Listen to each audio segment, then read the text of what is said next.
Boston Red Sox are in town, and they are one of the big stories of this young season. From last year's last place finish in the East, this year's Red Sox bring the Major League's best record to Arlington. But the test is also Boston's, as they face the West Division leader at one of the toughest places to play in all of baseball, Rangers Ballpark in Arlington. Friday Night Baseball is coming up next on TXA 21.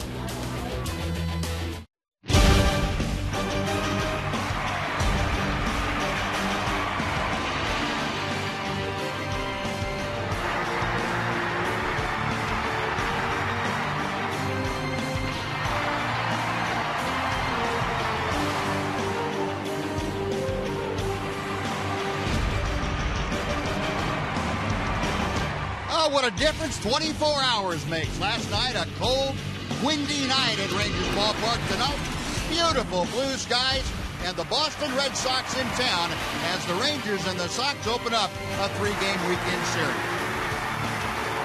And welcome in, everyone, along with Tom Greaves, Steve Busby. Glad you can come on this Friday night. This should be a great series, the Rangers and the Red Sox, two of the better teams in all of baseball. And Tom, the Rangers have their Red Sox killer going for them, I guess you could say, is Derek Holland. Yeah, Derek Holland has pitched good against the Red Sox in the past. They got a few new players this year, but a lot of the same players. Derek hasn't had a lot of run support this year. His record is only 1-2, but he's won his last 4 starts against the Red Sox. In 5 starts, he's got a nice 3 ERA, 28 strikeouts, only 8 walks. The Red Sox, as you said, Buzz, have the best record in baseball. Derek will need to be at the top of his game tonight to hold that high-powered offense down a little bit. And the Rangers hope they have a resurgence of their offense. It has been anything but high-powered of late, but it should be an interesting way to kick off this weekend series. Elvis Andrus and the Rangers looking to break a 2-game losing streak. The Red Sox in town. We'll have it all coming up for you next on TXA 21.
by your Texas Ford dealers. Visit your Texas Ford dealer and drive the best-selling trucks for 36 straight years. Ford is the best in Texas. By AT&T, UVerse TV. And by TXU Energy. The right things right now.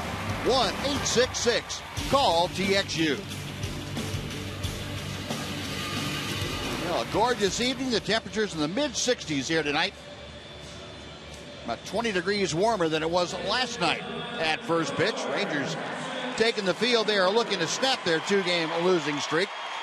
They won the first game of the three-game set against the White Sox, then dropped the next two. And Ron Washington saw his offense go dormant in those two ball games, scoring a total of 3 runs. So hopefully getting back on the prolific offensive track that they had been on.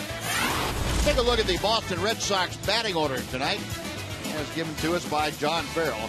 Jacoby Ellsbury, the center fielder, leads off. Shane Victorino is in right. Dustin Pedroia bats third, plays second. The cleanup hitter is the designated hitter, David Ortiz. Former Ranger Mike Napoli bats fifth, plays first base. Johnny Gomes is in left field. Will Middlebrooks, the third baseman, bats seventh. Jared Saltalamacchia, another former Ranger. He's catching, hitting eighth. Pedro Siriaco is the shortstop and bats ninth. And on the mound for the Rangers, Derek Holland, 1-2, nice ERA, 3.38. Not a lot of run support for him. Rangers score a little bit more than 2 runs per game in his 5 starts. 195 opponent's batting average. That's great. That's the 6th best in the American League. Last 3 starts against the Red Sox, they've been great too. He's won all 3 of them with an ERA just a little bit above 2, and he's had almost a strikeout per inning. The Red Sox are record-wise the best. They've got a nice offense. David Ortiz anchors it in the middle of the lineup, and Derek will have his hands full today. There's the run support we're talking about. There's been a few guys worse than Derek, but Derek and Alexei are right there together. About 2.5 runs per game is all the Rangers have scored for either one of them. Well, Holland out to the mound tonight, looking to turn things around. 1-2, that 3.38 average, earned run average, and he'll be backed up by this defense tonight. Jeff Baker again the start in left field. Craig Gentry in center. Nelly Cruz is in right. Moreland at first. Kinsler and Andrews up the middle. Beltry at third. Brzezinski behind the plate. And the 26-year-old Derek Holland on the hill. And he's facing Jacoby Ellsbury to start things off. And the first pitch is a fastball thrown right down through there for strike 1. See, Ellsbury 3 out of 11 in his career against Derek Holland. 279 the overall average.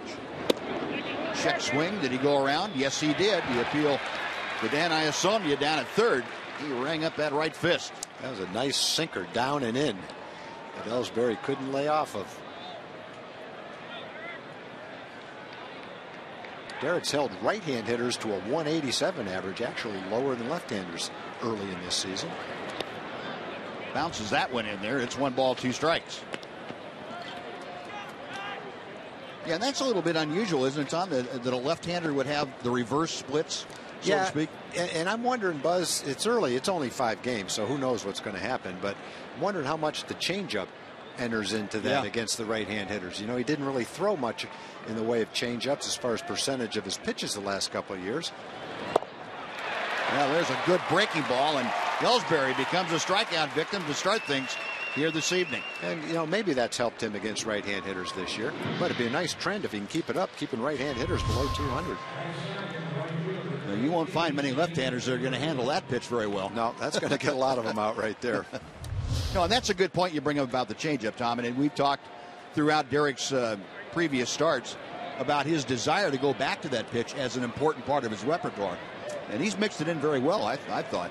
Here's Shane Victorino, switch hitting outfielder. He takes a strike. Victorino had missed the last 7 ball games. Had some lower back tightness. And he's back in the lineup here tonight. Holland's 0-1 delivery. Out of play to the right. Umpiring crew tonight, Mark Carlson calling the balls and strikes. The crew chief, Jerry Davis, is at first. Brian Knight at second. Dan Iasonia, whom you already saw at third base. No balls, 2 strikes. Holland has gotten ahead of the first 2 hitters in similar fashion. That breaking ball down and in. A ball and 2 strikes. Yeah, Derek's last start was, number-wise, it doesn't look great, but it was a solid start. 7 innings. Gave up a 2-run homer late to Josh Willingham, an unearned run earlier in the game. As it was, 7 innings, 3 earned runs, only 1 walk and 6 strikeouts. So he had good stuff that day. He's got pretty good stuff here today, too. How about back-to-back punch-outs? Victorino, kind of a wild swing and a miss. Well, it's a good formula. Get ahead of the hitters and make them chase a bad off-speed pitch. Worked for the first 2 guys.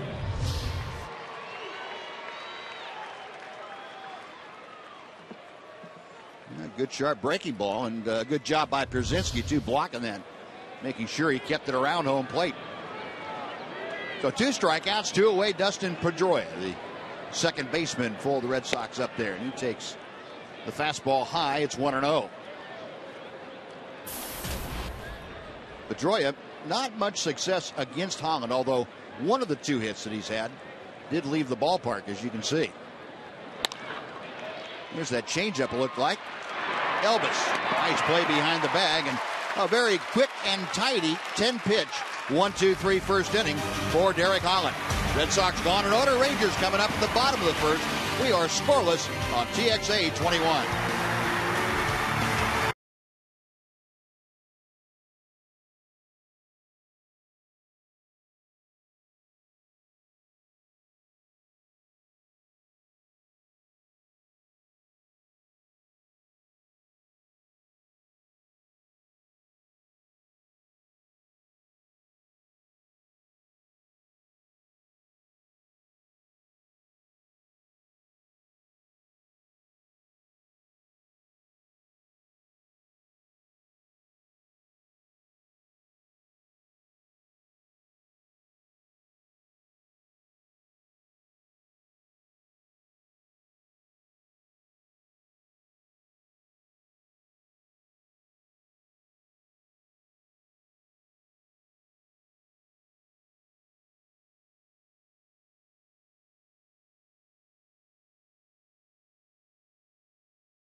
Hitters that he faced tonight. And now let's take a look at the Texas Rangers starting lineup this evening. A very familiar one against a left-handed starter. Ian Kinsler leads off. Elvis Andrus follows. Lance Berkman, the DH, bats third. Adrian Beltre in the cleanup spot. He is playing third base. Nelson Cruz, the right fielder, is fifth. A.J. Pierzynski is catching tonight. Jeff Baker, another start in left field, bats seventh. Mitch Moreland bats eighth. He plays first. And the center fielder, Craig Gentry, bats ninth. And on the mound for the Red Sox, Felix Dubron. Having a nice season so far, 3-0.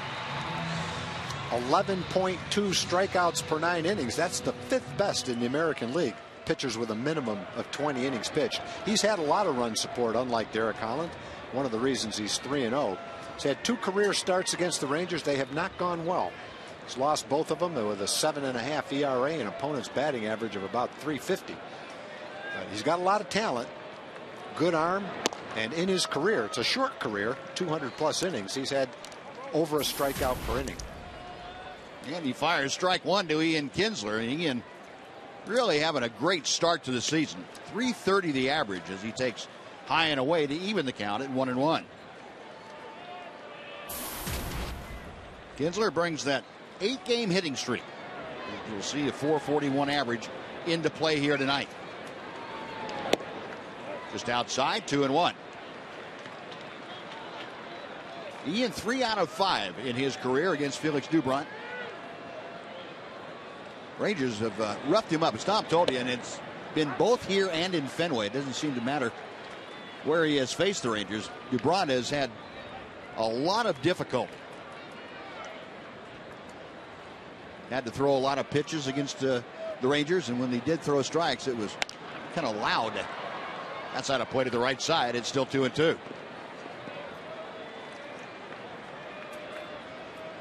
But he has good stuff. It's just a matter of getting himself to the point where it's in the strike zone more often than not. Back to Kinsler. Breaking ball down and in. And the count has gone full, so Ian immediately running the count to 3-2. Trying to get aboard to start things. Elvis Andrus will follow.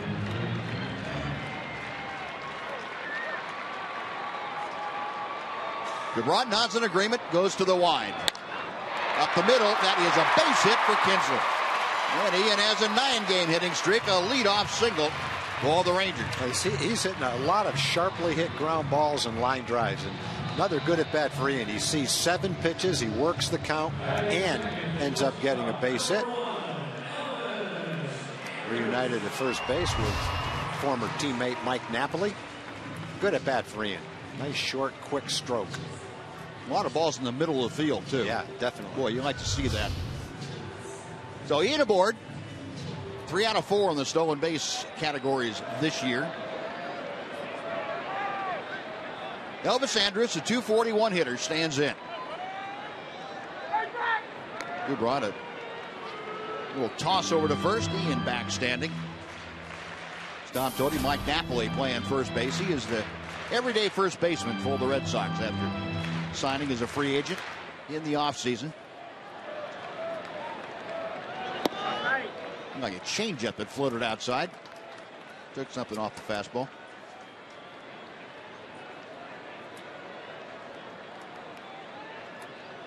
Nicely trimmed beard that Knapp is sporting. 1 ball, no strikes. And outside again. 2-0. You know, Mike Napoli made the bulletin board material. The quote board: probably had the best 2 years of my career in Texas. I enjoyed every minute there. It was great. Believe me, the majority of the guys in the clubhouse now will say the same thing about Knapp's 2 years here. They enjoyed having him. And ball 3 misses, so I think Brunt really having trouble. I think Knapp will find out when he comes up to bat for the first time that the majority of the fans liked having him here too. Yeah.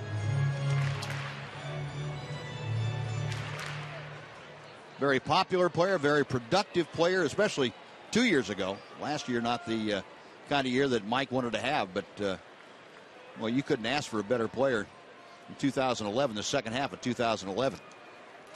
3 balls, no strikes, the count to Elvis. 3-1.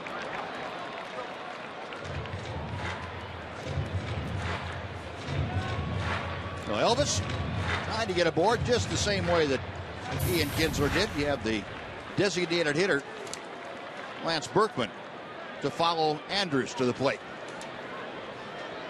Ian a pretty good lead at first. DeBron checks him, and the 3-1. Make that 3-2. That's okay. That's a tough pitch. Tailing away outside corner. DeBron doesn't have the best command of his pitches, so make him throw 3 straight strikes. Nothing wrong with that. Got to think you're going to see a fastball. You're going to see the same pitch you've just seen twice.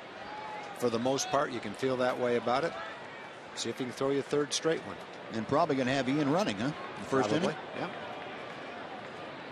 Ian staying put now, and up the middle, right to DuBrant. The second they get 1, that's all they will get. As DuBrant took a little while to unload that ball back to second, but Ian not running on the play. And he is forced at second. Elvis trades places with him at first base. And Lance Berkman coming up. And DuBrant wanted to make sure he got 1, so he got 1, but he sure eliminated any possibility of getting 2. Middle infielders will tell you that's a surgery throw. That's the kind of throw to him that gets knee surgery. That runner coming down, bearing him down on him. And Siriaco was able to get his leg out of the way, so he avoided that predicament. Now here's Lance Berkman, who steps in hitting at .321. Switch hitting designated hitter for the Rangers. With toss to first. Elvis at first base has been using the stolen base a little more prolifically than Ian had. See the numbers on Lance Berkman this year. Elvis 5 for 5 in stolen bases.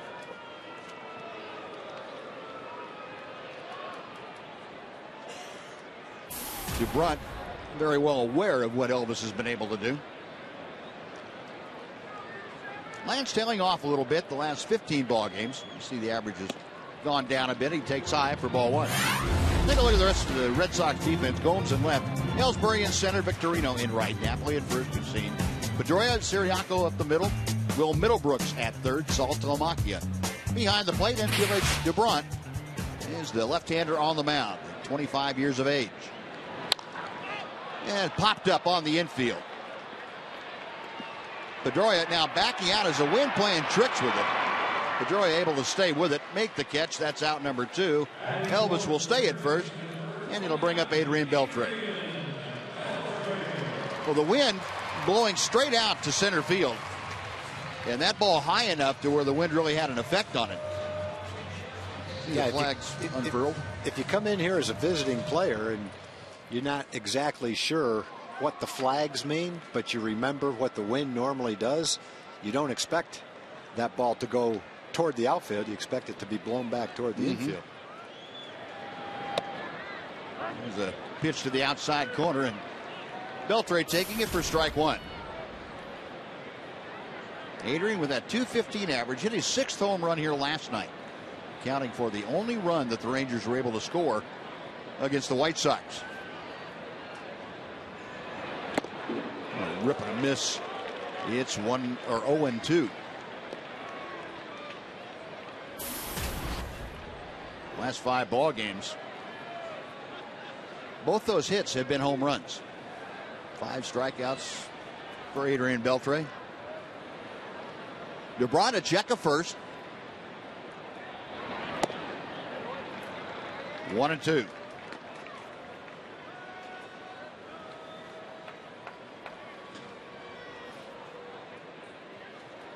Matter of fact, going back a little further with Beltre, his last 3 hits have been home runs. He covers the last 6 ball games. And low and inside, 2 balls, 2 strikes.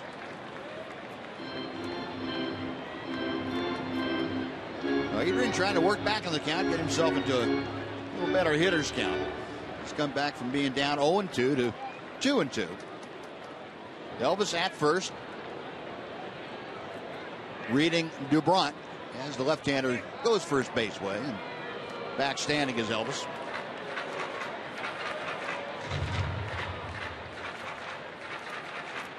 John Farrell, the Boston skipper with Toronto the last couple of years, and the Red Sox made a trade to get him back over in a Red Sox uniform. That pitch just outside. The count has gone full, so Adrian now back in a hitter's count. At 3-2, he's trying to keep the inning going. If he's able to reach, Nelson Cruz is in that on-deck circle. So with 2 outs, now Elvis will be off and moving with DeBrunt's next pitch. We'll see if Adrian gets a fastball to work with. Now time called. Beltre backing out.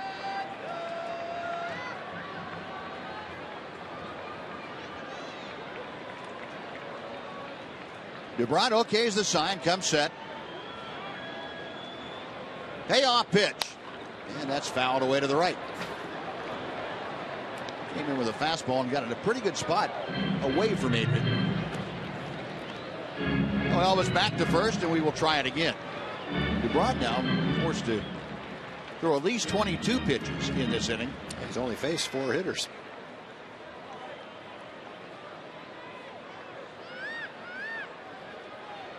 Beltre waiting. Left-hander DeBrunt nods a couple of times, comes set. And again the 3-2. Ground ball to the right side. That's through for a base hit. Elvis around second will put the brakes on as the throw by Victorino came in behind him and got Elvis. Elvis had rounded a little bit too far. Siriaco took the throw from Victorino and was able to lunge at Andrus and make the tag. And the Rangers again making it out on the base paths. So for Texas, no runs, 2 hits. They leave 1. Will go to the second. No score in Arlington.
Ran themselves out of an inning. You know, that's the 17th time this year that the Rangers have been thrown out on the base paths, not counting stolen base attempts and that kind of thing.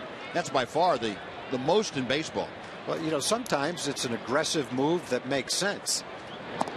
That was nonsensical. There's 2 outs. You're not going to, you have to slow down. You're not going to third base anyway. You know, you got a veteran guy playing right field with a good arm. So if you're not going, just stay at second base. It's just not thinking right there. It's a careless mistake. You got Cruz coming up against a lefty. You're having trouble scoring runs. You know, Elvis knows better than that. Elvis is a good base runner. And he's an aggressive base runner, but that's a very unusual thing to see happen to him. Ian Kinsler, long throw, not in time. Well, that hit just about the only place on that side of the infield that Ortiz could have beaten it out. And Big Papi on with an infield single. Now just out of the reach of Elvis, and Ian had to get it in shallow right center.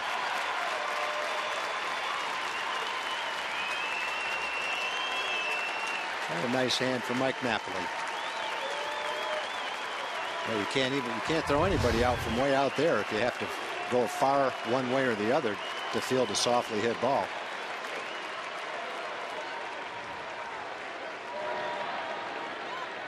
Even getting a little Napoli out there. Yeah, they're working into it. There it is.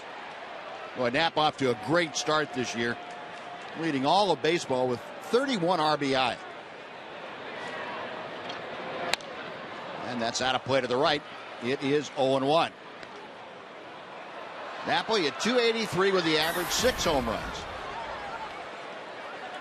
3 out of 6 in his career against Derek Holland, and all of those at bats coming as an angel.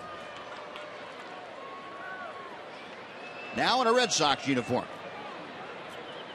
1 on, nobody out. Scoreless ball game, top of the second. 1-1. Well, Nap has been up 113 times. He's struck out 42 times. That's on pace for over 200 strikeouts. The other side of it is, though, he has 22 extra base hits. Yeah. 15 doubles, 6 home runs, and a triple. When he's making contact, good things are happening for him, that's for sure. 2-1.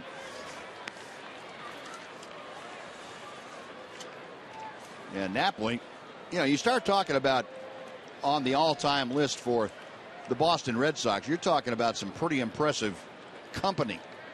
And he is first on the team this year, but as far as historical numbers, going back to at least 1916, He's the first Red Sox ever to have 31 RBI and 22 extra base hits in the club's first 28 games. Now you're talking about Yaz and Ted Williams and all of those folks when you start saying ever with the Red Sox. 3-1 the count. Holland back to the plate. 3-2. Knapp a big rip and a miss.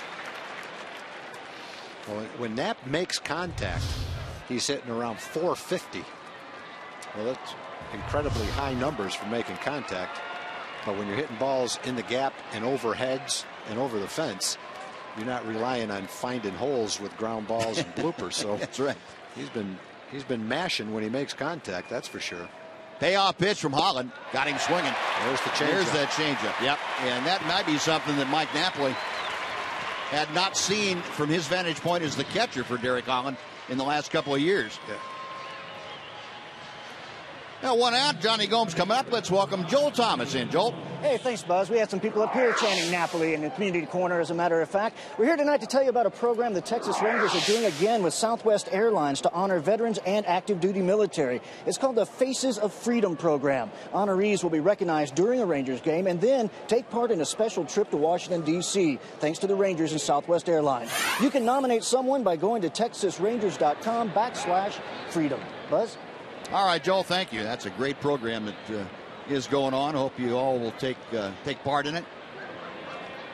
Johnny Gomes, the hitter, with Ortiz at first. One out now. Gomes hitting just 208, a home run and a couple RBI. A big rip there. He takes a rip. Last year, Gomes was with Oakland, and he was up 280 times and struck out 104 times. So he's a little bit prone to the strikeout. This year, though, he's cut down a lot. Walked as much as he struck out. That's why he's got a 377 on base percentage with a 208 batting average.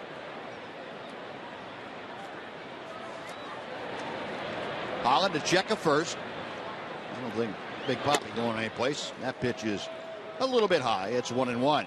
One of the things the Red Sox wanted to do after the miserable season they had last year is get rid of some of the guys in the clubhouse that they felt were responsible for it and add some character guys, clubhouse guys, and Victorino and Gomes are those kind of guys that they added.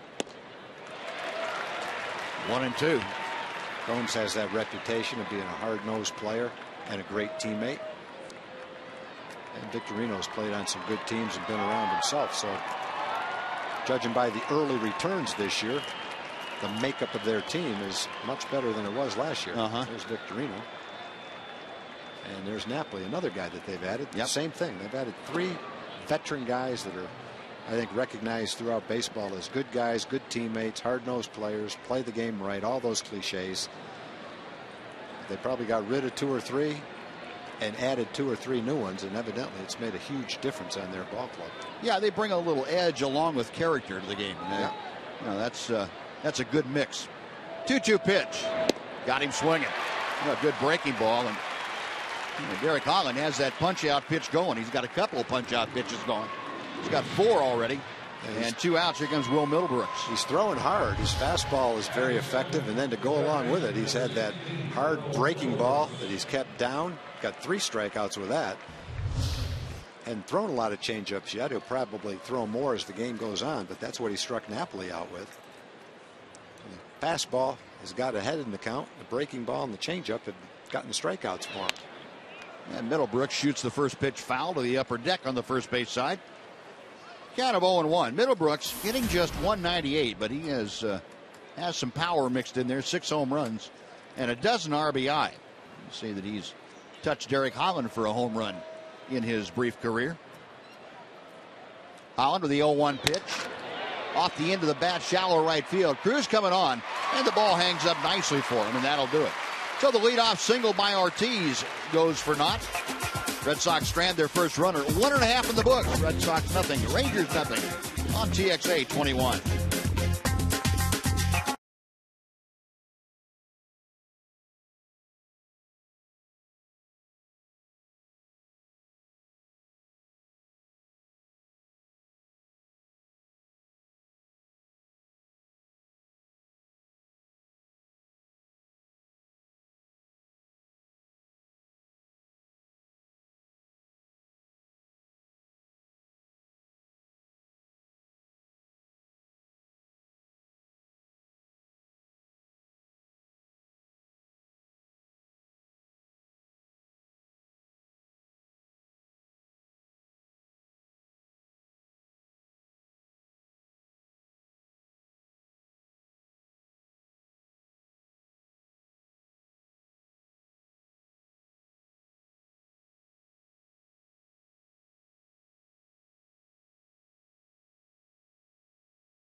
Mark McLemore. You can reach him at 469-209-2121. And if he reads your text in the postgame show tonight, you'll win a $50 sporting goods gift card from Metro PCS. The text again is 469-209-2121.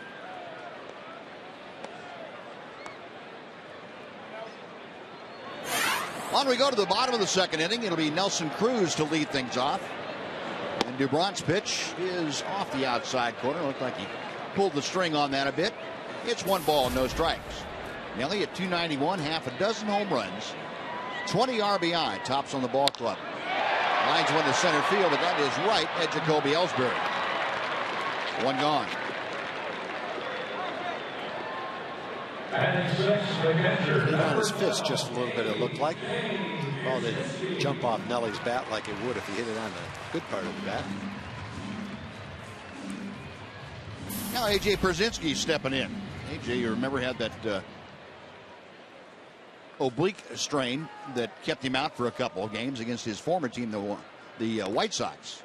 Got back in last night, took an 0 for 4, and takes the first pitch here down low for ball 1.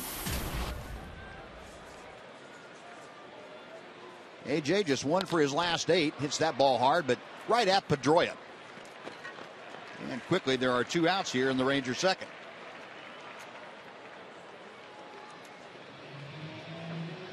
Now Jeff Baker will step in. Baker making his 3rd straight start. 3rd straight left-hander the Rangers have faced. Rangers have run into a whole bunch of left-handers of late.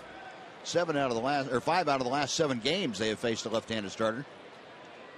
Jeff Baker, had it not been for the knee problem that he suffered out in Anaheim, would have started all those, but he has started the last several. David Murphy. Actually, Murph's getting some time now with the left-handers starting against the Rangers to work on his stroke a little bit. Extra BP before the game and get a little more time to take a lot of cuts. Hopefully be able to work his way out of the offensive doldrums he found himself in. Dave Magadan, a lot of work with him. Breaking ball is in the dirt, and the count moves to 2-1. Well, David's always been a slow starter in April.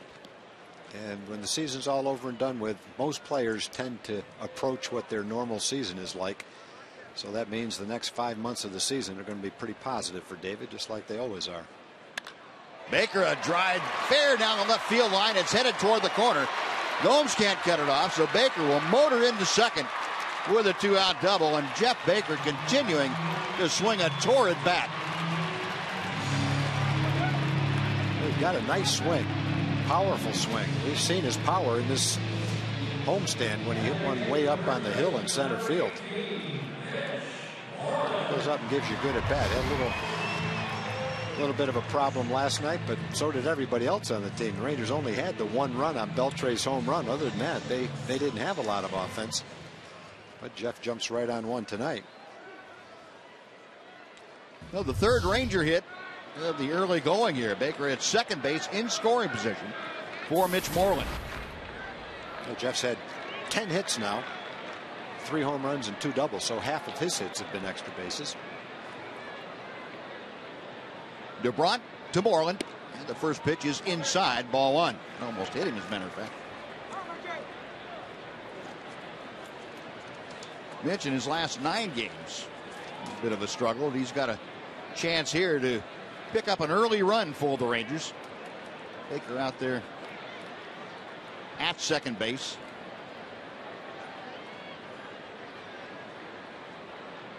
DuBront okays the side, checks Baker. That big slow hook, and he left it up and in. Mitch had his 5-game hitting streak snapped here on Wednesday night. And he's trying to start another one. Sits safely in 8 of his last 11 ball games. At that 366 mark you see at the bottom of your screen. 2-0. You ought to get a halfway decent pitch to work with here from DuBront. Had one and tapped it foul.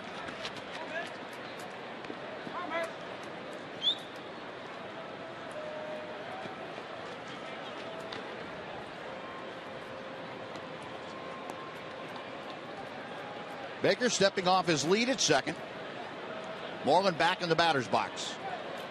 And a good look at the middle of the defense for the Red Sox. Infield around a couple of steps to the right side. Outfield straight away.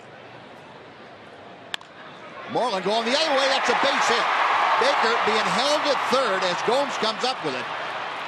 And Baker, you remember, had a problem night before last running on that knee and not taking any chances. Gary Pettis immediately threw up the stop sign for him. Another good at bat for Mitch against a lefty. Went the other way with authority. Drilled that ball into left field. So second straight inning, the Rangers have had 2 hits. If they can cash in with the 2 hits they've had so far in this inning.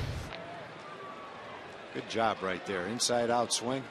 Siriaco shaded a little bit towards second base. But he didn't have time to react to that ball that was hit so hard. Gary's down the line holding him up all the way. Yep.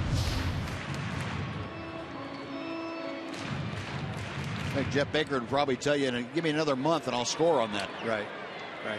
You know, some of the fans probably said, why didn't he send him with, you know, in that situation with 2 outs? But, you know, Gary knows exactly what you just said. His legs aren't 100% right now, so he's not running the way he normally does. They'll give Craig Gentry a chance to knock him in. Give him a chance to increase his RBI total.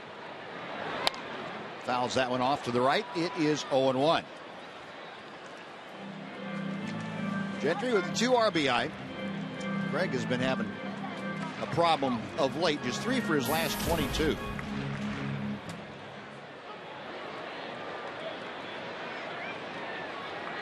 DuBrant, a check at first, and misses inside to Gentry.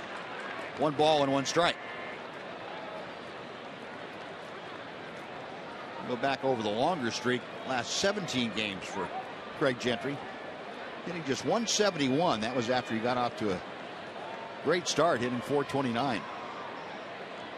And he has come back down to just above the 200 level. Broken bat grounder. Siriaco going to have to hurry to get Gentry. The throw is low, and Napoli can't dig it out.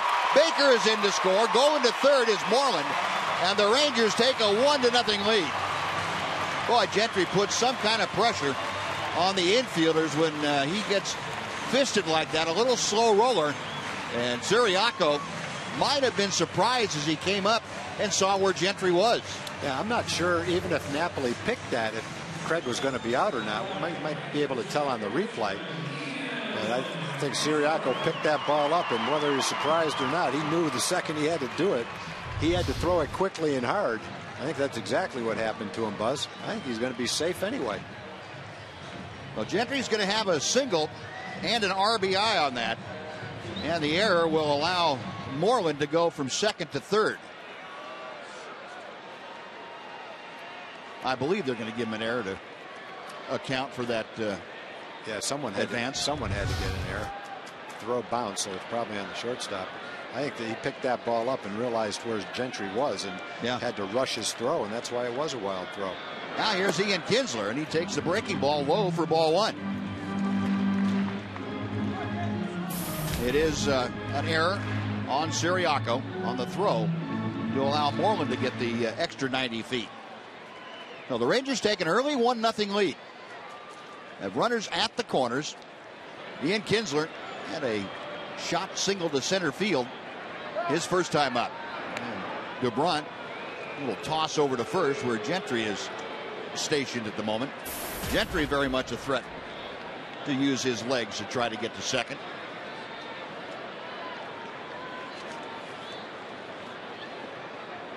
Craig with 4 stolen bases in 5 attempts. And the off-speed pitch down and away is DuBrant. And that little turnover up there. Multiple hit games. Ian tied at the top spot with Cabrera and Torrey Hunter, 13. And Ian already has a hit in his first at bat here tonight. Looking to make that 14 multi-hit games this year. 2-0 the count. And he skied to right center field. Not very deep. Ellsbury calling off Victorino, and Jacoby Ellsbury makes the catch. That'll do it. But the Rangers, with 2 outs, come up with 3 hits and an error. They score a run and leave 2. We're going to the third. Rangers 1, Red Sox nothing on TXA 21.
Home game and include unlimited grilled chicken sandwiches, hot dogs, nachos, peanut butter, popcorn, and soft drinks for one low price. The all-you-can-eat menu is served in the air-conditioned upper home run porch grill. Get your tickets today at TexasRangers.com. Now the Rangers supply a run for Derek Holland to work with. Holland going to work in the 3rd inning, and he fires a strike to Jared Saltalamacchia, the switch hitting catcher. Former Ranger off to a .232 start. 3 home runs, 18 driven in. And strike 2 hits the outside corner. Saltalamacchia had a good power season last year for the Red Sox. He only hit .220, but hit 25 home runs. I think if you've got an offensive team around your catcher, and your catcher, you're happy with him defensively, and he hits 25 home runs for you, you're feeling pretty good about that. Sure. That's kind of like gravy the way things are today. Yeah. 1 ball, 2 strikes. Holland to the wind, and back he comes. Another one in the dirt, and the count is even. And Derek, 30 pitches thus far. He has been pretty much spot on. He's gotten ahead of virtually every hitter that he has faced so far. Saltalamacchia, the 8th man to come up there, and that is in the dirt. It's been a weird outing for Holland.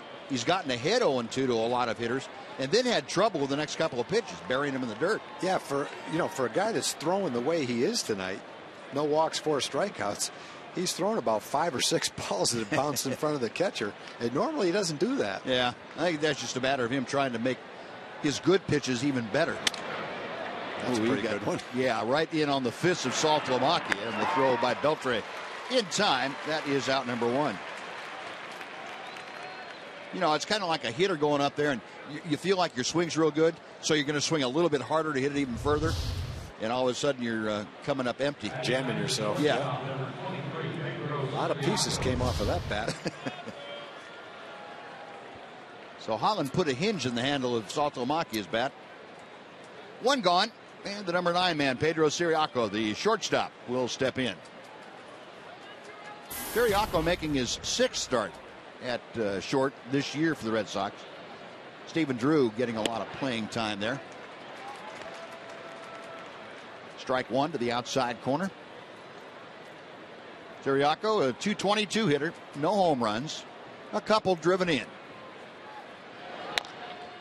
Chopper out toward Kinsler. He charges, gets a little bit of a short hop on to first. 2 ground balls, 2 outs.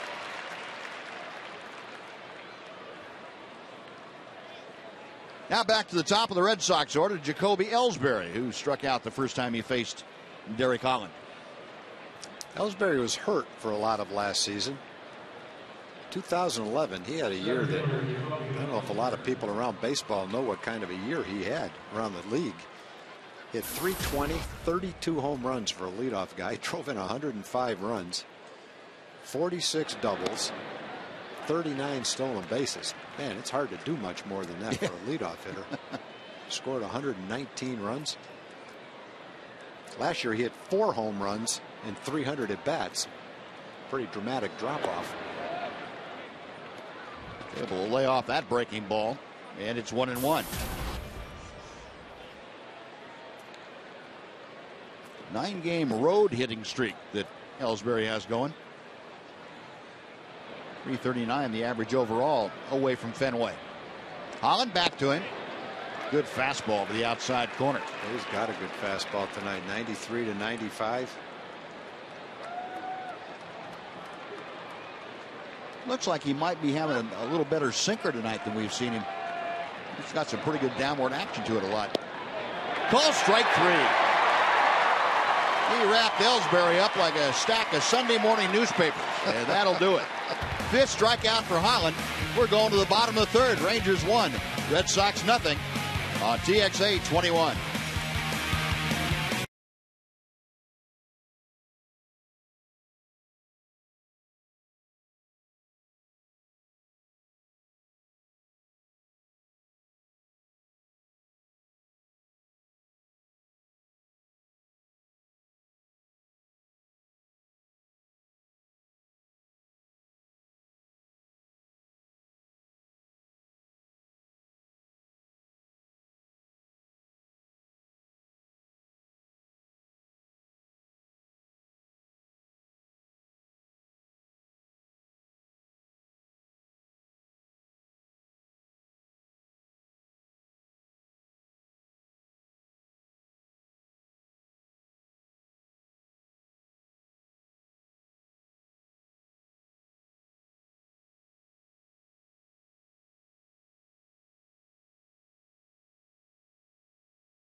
Baseball on TXA 21 is sponsored by SportsCityToyota.com.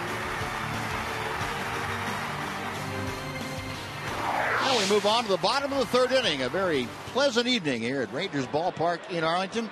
64 degrees at first pitch, and about the same as we head to the bottom half of inning number 3. Elvis Andrus, Lance Berkman, and Adrian Beltre will be the first 3 hitters to do the swinging against Felix Doubront. Elvis takes a strike to the inside corner. Andrews on via a fielder's choice in the 1st inning. Rangers are run on 5 hits. They have had some opportunities in the first 2 frames and able to push across 1 run. There's a big breaking ball that hangs outside. That evens the count at 1 to Elvis.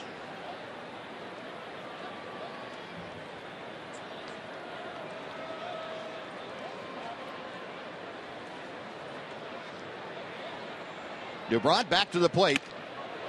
Whoa, that's queued up. A little chalk on that. That might be as hard as you can swing and as lightly as you can hit it. That just ticked right off the end of the bat. Jared Saltalamacchia back there wondering what in the world happened to that ball. It's one of those you can probably smell burning wood when you hit it like that. That's out of play down the right side. We'll try it again in a ball and 2 strikes.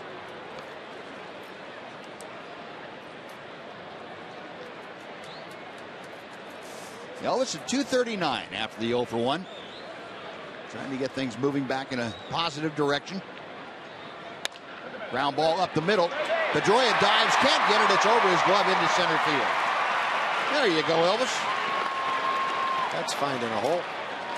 Nothing Pedroia could have done if he caught that ball, but that bounce it took right at the end made sure he didn't get a glove on it.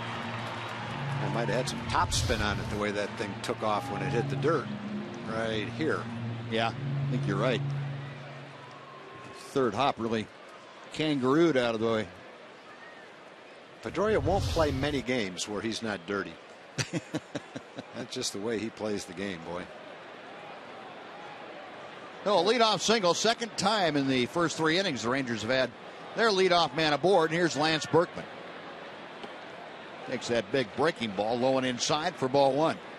Berkman popped out to second in his first at bat. Lance, you see a couple of home runs, 15 RBI. Elvis a pretty good lead at first, and Dubront comes to the plate. 2-0.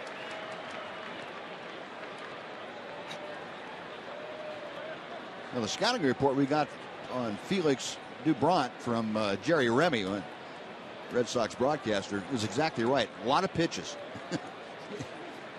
Dubront about ready to throw his 48th pitch. And Berkman shoots it foul, and he's going to have to go get another bat to work with. While he's doing that, we have a birthday wish tonight. Oladine Alewine is 90 years old tonight. Hope you're watching the game. Hope you're having a happy birthday. Know you're a big Ranger fan. Watch as many games as you can. And hopefully the Rangers will win a ball game on your birthday. Score some runs.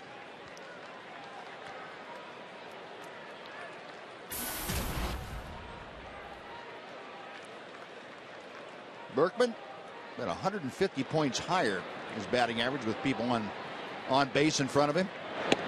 Takes that pitch and hits the outside corner. 2-2 now.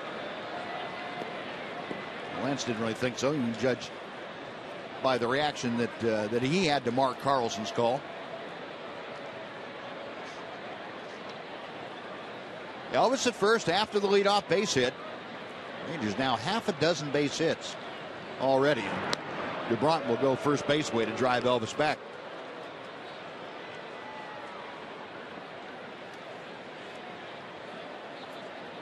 Berkman has hit safely in 9 of the 11 games that he's played here at home this year. Well, he has found the friendly confines here at Rangers ballpark very friendly. It's fouled off. Just got a piece of it to stay alive.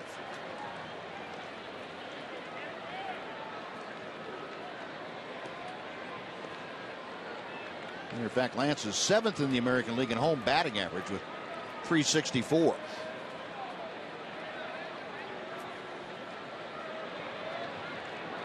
Two balls, 2 strikes.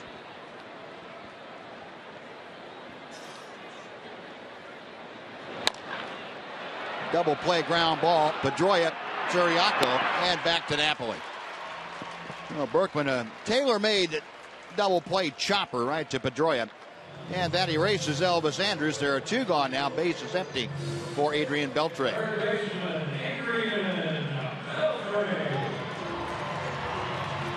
That is the 26th double play the Rangers have grounded into this year. And that's the 25th turned by the Red Sox. So Beltre steps in, 1 for 1, single to right field in the first. Adrian snapping that streak of home run or nothing at bats. First hit in his last 4 that had not left the ballpark. Check swing on an off-speed curveball. It is strike 1.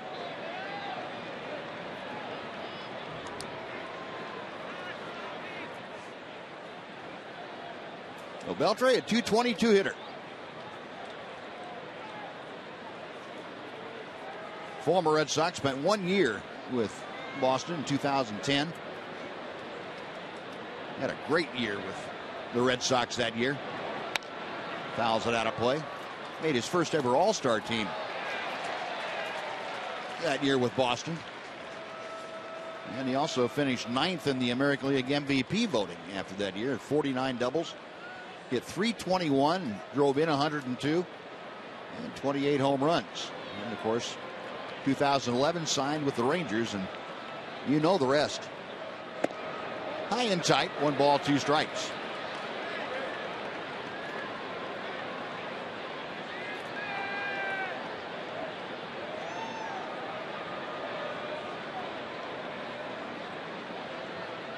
Left-hander Dubront back to the plate. And a ground ball pulled foul. A great crowd on hand here tonight. It looks like the weekend's going to be outstanding crowd-wise. Looking for somewhere in the neighborhood of 42, 43,000 a night.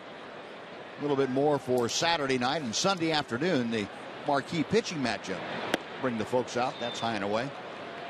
You have Yu Darvish, John Lester on that Sunday afternoon game, a 2:05 game.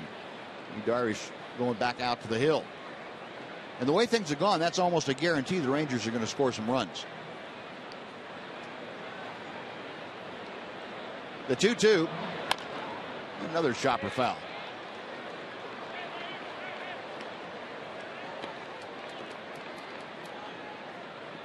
Scoring something like 7.5 runs every time Darvish pitches, which is scoring a lot of runs for the guys that probably needs it less than anybody else. Yeah. The way he's pitched. Yeah, Beltre shoots that out of play down the right side. Yeah, long at bat for Beltre.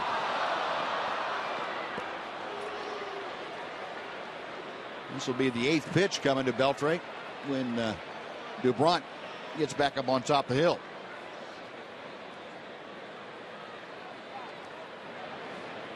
A 25-year-old left-hander in his 3rd year with the Red Sox.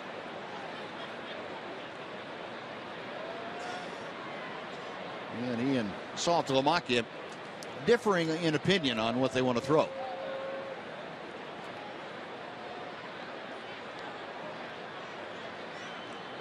Again, the 2-2. Breaking ball hit toward left and in for a base hit. Well, all that, and Adrian Beltre now 2 out of 2. He found a hole on the left side. A pair of singles for the Ranger third baseman. And with 2 outs, Nelson Cruz will come out. Big curveball. Stays up. A little bit on the inside part of the plate. Big swing, finds a hole. So 7 hits now for the Rangers. Nelson Cruz lined to center field, his first time to the plate. 1 ball, no strikes.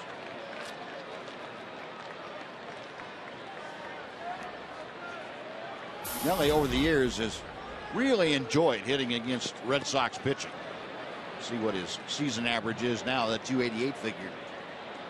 And he leads all active players that have had at least 100 at bats against the Red Sox with a 373 average. To left field in a hurry is Gomes. It's going to sink in front of him. Beltre to second will put the brakes on. Stay right there. And the Rangers hit parade continues. 8 base hits. Well, the Rangers got their run last inning after 2 were out and nobody on. Even though they had a hit to lead off the inning, there was 2 out and nobody on. They've got 2 more hits. And AJ has a chance to pick up a run for the Rangers. Looked like Nelly hit that ball off the end of the bat. Dropped it in front of Gomes out in left field. Juan Nieves, the pitching coach, out to have a talk with Felix Dubront.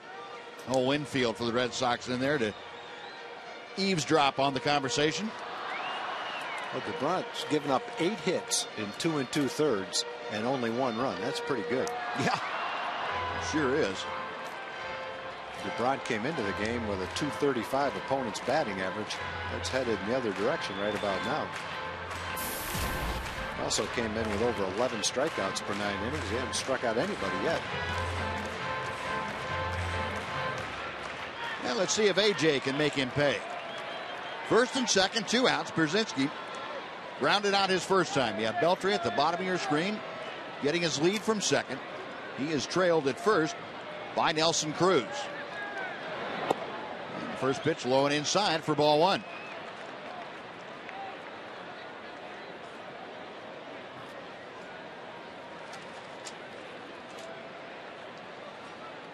Both the men on your screen. Beltre at second, Cruz at first, single with 2 outs. Elvis Andrus began this inning by singling, but the double play ground ball removed him. AJ's probably lucky he didn't put that in play, because that wouldn't have gone very far. No, it wouldn't. Ball really inside on his fists. Brzezinski has hits in 14 of his 19 starts.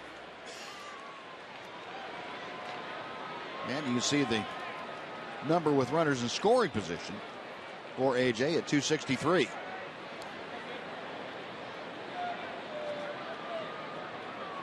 DeBron a check of second. And misses low. It's 2-1.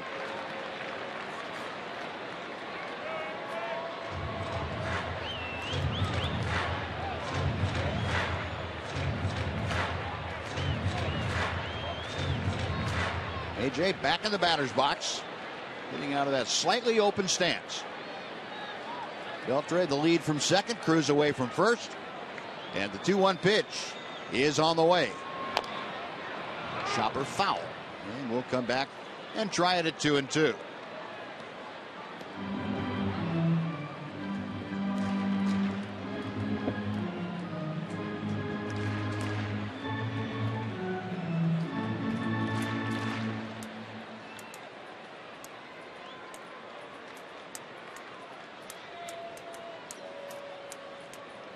Boy, DeBron really dropped the anchor here in this inning once he got people on base. He really slowed things down.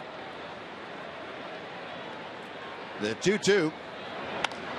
It's flared down the left side and back into the club level of seats. Well, DeBron has thrown a lot of pitches, and a lot of them have been because the Rangers have fouled a number of balls off with 2 strikes.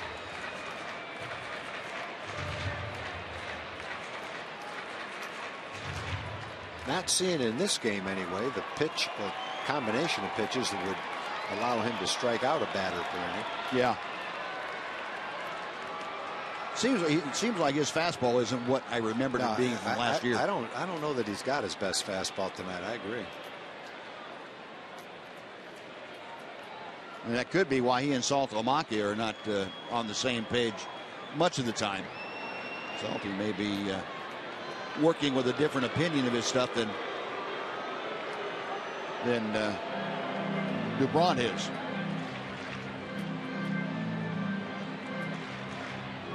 Go out there and talk about it. You see the inning by inning total. Some lofty pitch totals.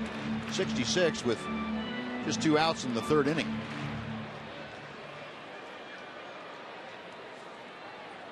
Two and two. Brzezinski is waiting. DeBron checks the runners. And the pitch. 3-2. Well, Brzezinski trying to keep this carousel going here in the 3rd inning. He's able to get aboard. Jeff Baker. He's waiting in the on-deck circle. You'd love to see him come up there with the bases juiced. Beltre and Cruz will be on the move. Payoff delivery. Got him swinging. Couldn't get the big hit in the inning. No runs on 3 hits and 2 left. We'll go to the 4th. It remains the Rangers 1, the Red Sox nothing on TXA 21.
look at the AT&T trivia question.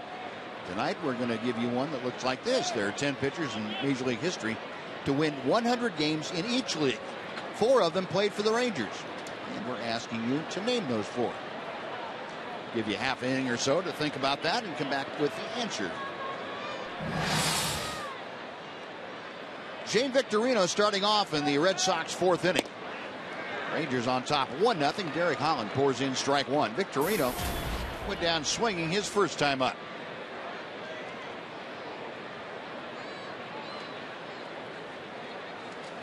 Holland. It's a foul ball straight back from Victorino. And the count is 0-2. Mentioned Shane Victorino out for the last 7 ball games. He came up with that low back tightness against Oakland. Had to leave in the 7th inning of that game. That was 7 days ago. Fastball spins him around. It's 1-2.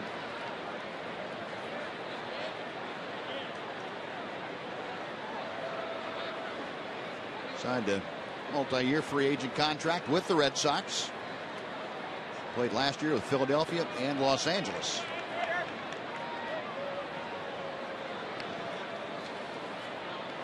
Two balls and 2 strikes.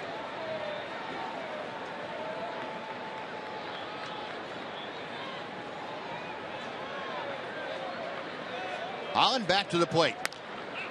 Pop foul. That will reach the seats over the Ranger dugout.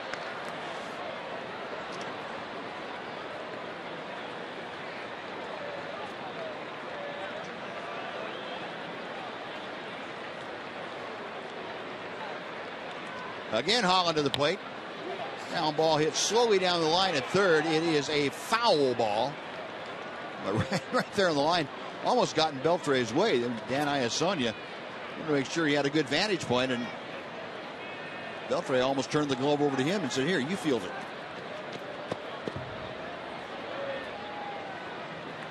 No Victorino speed. Adrian Beltre thinking a little better of fielding that ball that was so slowly hit. Victorino kind of slow getting back to home plate. I always get concerned, a guy that has had some back problems, about what it will take to stiffen him back up. Well, that's a pretty nice call by the third base umpire. He had to stay tall so he could see over Beltre's shoulder. He would have no idea where that ball was. And another ground ball foul.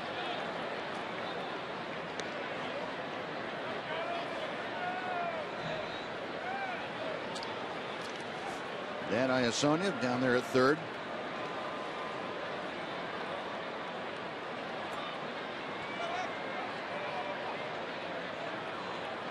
Holland studies the signs, goes to the wind. And Victorino being kind of a pesky hitter at home plate.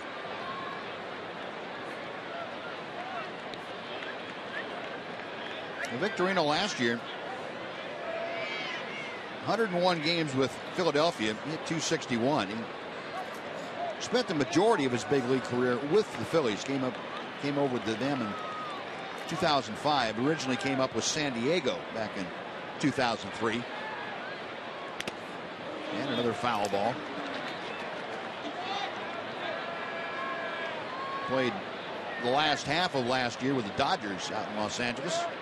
They made that trade. As a matter of fact, Ranger AAA pitcher right now, Josh Lindblom, was down there.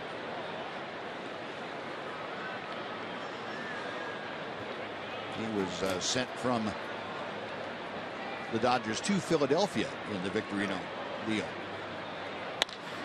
There's a base hit to left field. Victorino, a 10-pitch at bat, and finally wins the battle with Holland, a leadoff single. And let's go over to say hello again to Joel Thomas. Joel? Hey, thanks, Buzz. As if coming out to watch the Rangers play the Red Sox on Sunday isn't enough, the first 30,000 fans will receive this Texas Rangers yearbook. It's full of articles about your favorite players, the history of the ballpark, and a whole lot more. There are still tickets available, but you'll want to get them now at TexasRangers.com. Buzz? All right, Joel, thanks. Yes. So, leadoff single has Victorino at first base. Dustin Pedroia grounded out to short back in the first inning. Derek Holland right about now would like a repeat of that ground ball. And he fires strike one.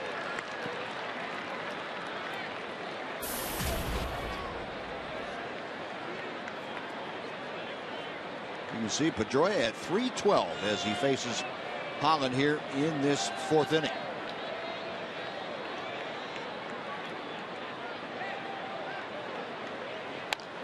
Out of play to the right. And very quickly, it's 0-2.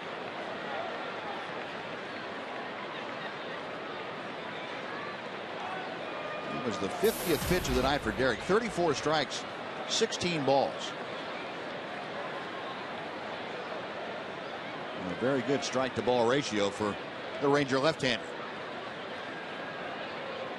The 0-2. And that's out of play down the right side.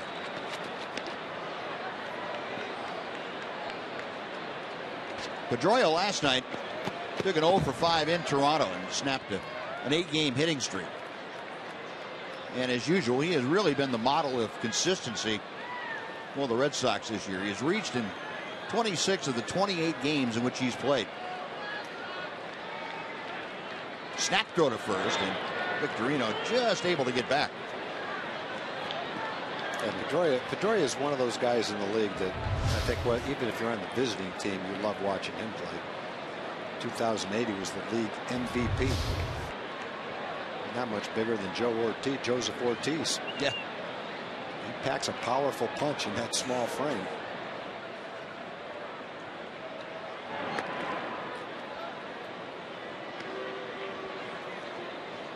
American League leaders, you have Pedroia tied with Lance Berkman for second in the American League with walks of 19. He certainly does not look, there's Lance Berkman, he doesn't look like a prototypical number 3 hitter. You know, you look at a guy like Lance Berkman, you say, okay, now I can see him as a 3 hitter, a big guy that switch hitter, hits from both sides of the plate and has power and that kind of thing. Pedroia doesn't look like that. He's kind of small in stature, at least height-wise, but he can do it all. Yeah, depending on the guys in your lineup, he can hit anywhere. Yeah. When Terry Francona was managing and Ortiz was hurt, he batted 4th for a large part of 1 year. I think in a perfect world, in an all-star type lineup, he would probably be the ideal second place hitter. Right. Because he doesn't strike out, he handles the bat, he gets on base, he's got speed. He's got surprising power for a little guy too. One thing he doesn't do, he doesn't choke up and try to hit base hits to right field. He holds the bat right down on the end and swings like he's 6'4", 220. Yeah. He's got amazing bat control that he can use a big bat, hold it down near the bottom, swing hard, walk like he does, and not strike out.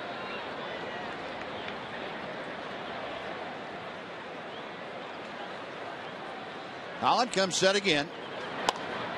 And a ground ball foul outside third. So both Victorino and Pedroia making Derek Holland throw a lot of pitches here at the start of this fourth inning. Yeah, this is a frustrating start to the inning because he made good pitches to Victorino. He threw him breaking balls, a couple of change-ups, fastballs. Still had to throw 10 pitches, and same to Pedroia. Those pitches he's fouling off are not pitches right down the middle of the plate. They're not even close to being strikes, a couple of them. Well, 16 pitches already to the first 2 hitters. Still looking for that first out. If he can get the 2 ball, that'd be all right. Inside. 1 ball and 2 strikes.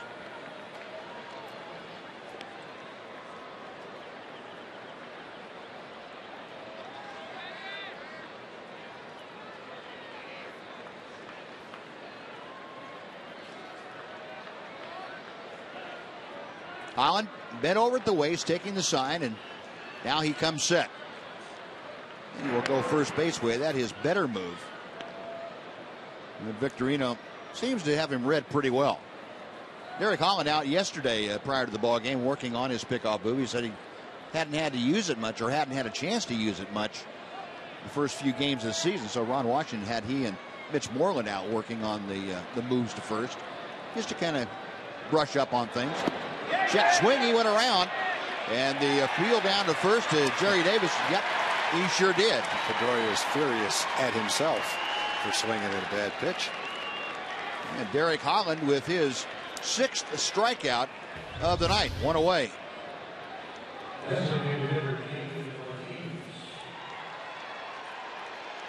Definitely swung. Watch him. No, he didn't. Yes, you did.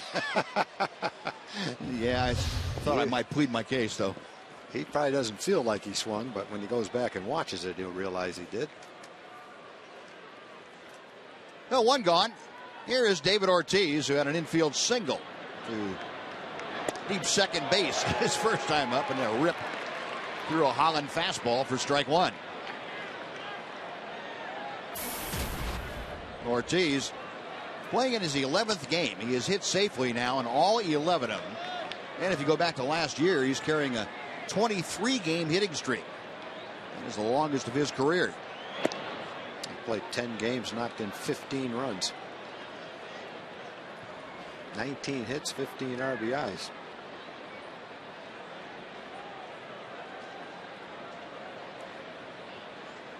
How about the fewest at bats per extra base hit? That's pretty impressive, that list. 2-1 that count to Ortiz. Anytime you're on the list that has Babe Ruth, Lou Gehrig, and Ted Williams on it, I'm pretty impressed. That is very impressive.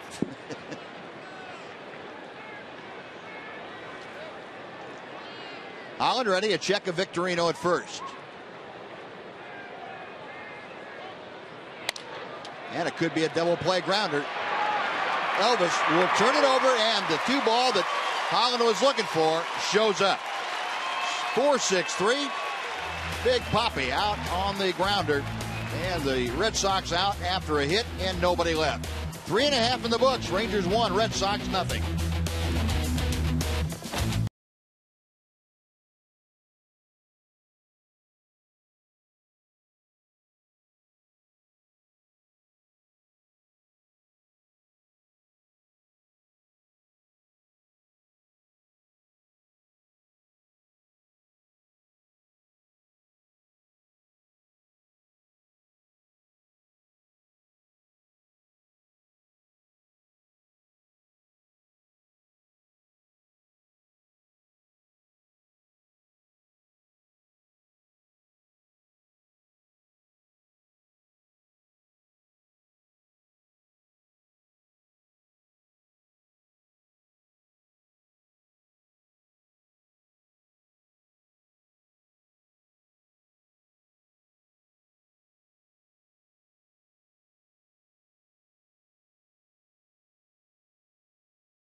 TNT trivia question and the answer for you. Remember the question.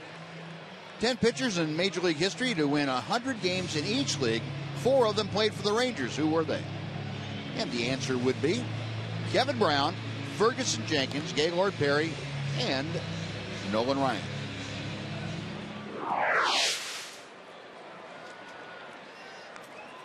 Won his 100th game, Fergie Jenkins, on this date in 1980. 100th American League game. 169 wins in the National League for the Cubs and 115 in the American League. Here's a man that can pitch a little bit. Jeff Baker starts things off. It's the bottom third of the Ranger order to face Felix DeBrunt here in the 4th inning. Baker doubled in the second with 2 outs. Came around to score the only run of the night. He shoots that one foul down the right side and well out of play. Yu Darvish dreaming of the interleague games in National League parks when he can swing that lumber. I don't think he may be the only one thinking about that as far as he's concerned. You looks like he's developing a nice friendship with Leury Garcia. They're on the bench a lot talking together. 1-2 pitch to Baker. Popped him up. Pedroia going out. Victorino coming on. Pedroia making the call. And puts it away for out number 1. So Baker retired. Now Mitch Moreland will come up.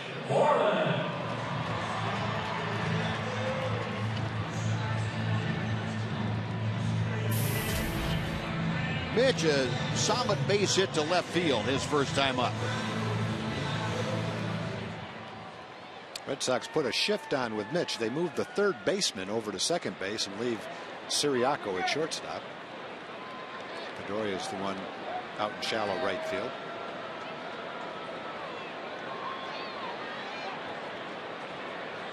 Dubron, first pitch inside for ball 1. You know, Mitch keeps driving the ball the other way against left-handers. It's going to negate part of that shift anyway. So that's why they leave the shortstop over there with better range than a third baseman would have at the shortstop spot.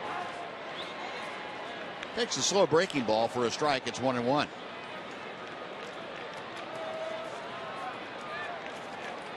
Mitch, a .258 hitter. There's a base hit the other way. That'll take care of the shift. Mitch, a big turn at first, hangs on as Gomes gets the ball back in quickly. Yeah, that will take care of that shift. At least give you pause to think about that a little bit more. 2 for 2 for Mitch Moreland. Yeah, Mitch has driven 2 balls on the ground sharply into left field against a left-hand pitcher in this game. 2 for 2. Now 1 on, 1 out. Here is Craig Gentry, who had an infield single that drove in the only Ranger run. Back in the second inning, so Gentry now with 3 RBI for the season. And a chance with Moreland at first to do some more damage. 1 ball, no strikes.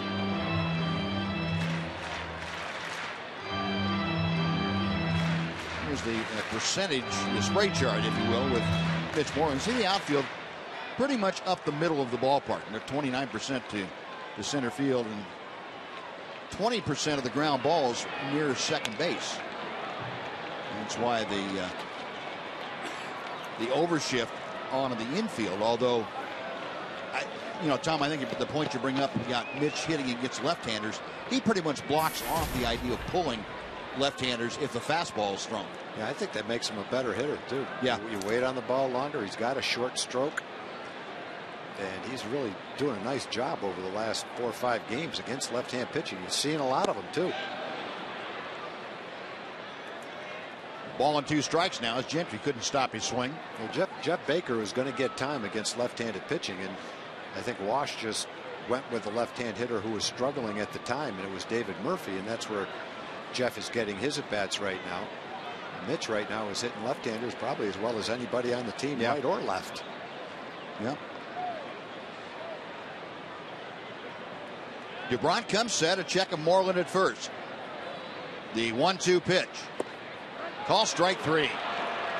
Fastball gets the inside corner, and Dubron brings up his second strikeout. There are 2 gone now, and Ian Kinsler will come up.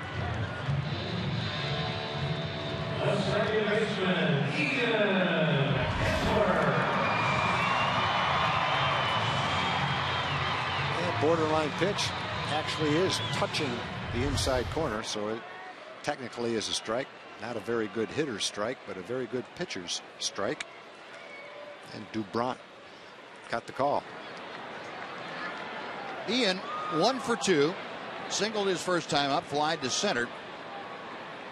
His next time up there. Takes the off-speed pitch on the outside corner for strike 1. Dubron acting like his back is tightening up on him, reaching back there and kind of putting his fist in the small of his back, stretching out a little bit between pitches. Left-hander ready, the 0-1. And it's 0-2. Dubron's thrown 81 pitches. This will be his 82nd pitch in 4 innings. So he's jammed a lot of pitches into 4 innings. This is his quickest inning, depending on what happens. Last inning looked like it was going to be a quick inning after the double play, but it turned into a long one for him. And a toss to first. Napoli has to, lunge out toward the right field to make the catch on that one.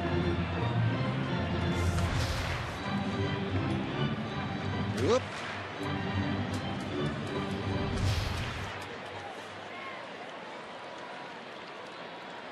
DeBron ready for the 0-2 pitch. Boy, he had a rip at that one. Fouled it back to the screen to keep it at 0-2.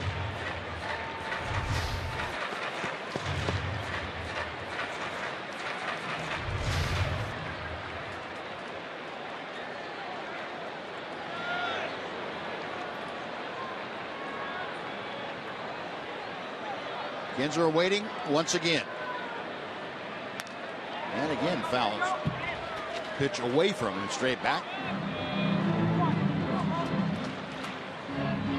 So DeBron to figure out some way to get out of this inning again. He has been walking a tightrope all night long. He's given up 9 hits.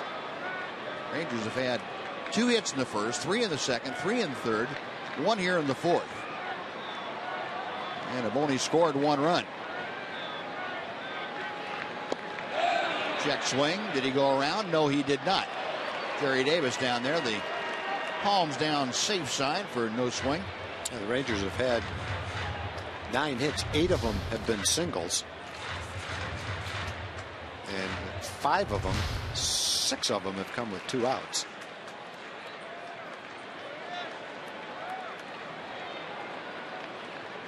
Moreland getting his lead from first. The 1-2 pitch. Base hit in left field. Moreland to second. Will stop there as Gomes gets the ball back in. And Ian Kinsler, another multiple hit game. That is his 14th of the year. That's the best in the American League. Well, the Rangers have had at least 2 hits in every inning, 10 hits in 3 2/3, and have only had 1 run. So last night, actually the last couple of nights, they just couldn't get the big hit when they needed it. And a base running mistake 2 games ago that cost them at least 1 run early in the game. In this game, the only thing lacking has been the 2-out hit with men in scoring position. Gentry had one, but it was an infield hit, but it did score the only run. Waiting for an extra base hit with men on base to bring in a couple of runs.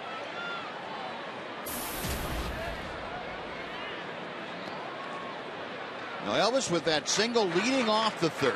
That was immediately erased on a double play. Another base hit here, and Rangers would have at least 1. Elvis at 246. Moreland at second, Kinsler at first. 2 outs in the bottom of the 4th inning.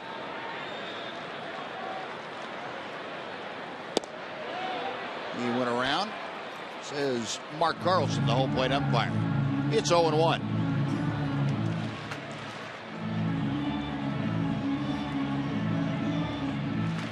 Lebrun's got a chance of throwing 90 pitches in 4 innings. Left-hander check second. Ground ball into left field, a base hit. Moreland around third, being waved home. He will score without a throw, and there's a big base hit for you. Elvis Andrus makes it 2-0 Rangers.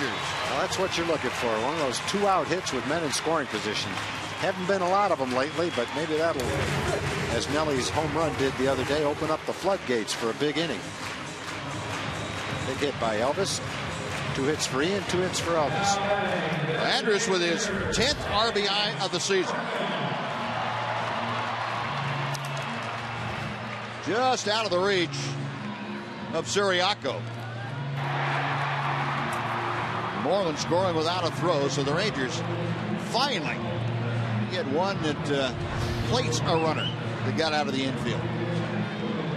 11 base hits now. Rangers leading 2-0. And Lance Berkman will step in. Berkman, one of the best in the American League, hitting with runners in scoring position.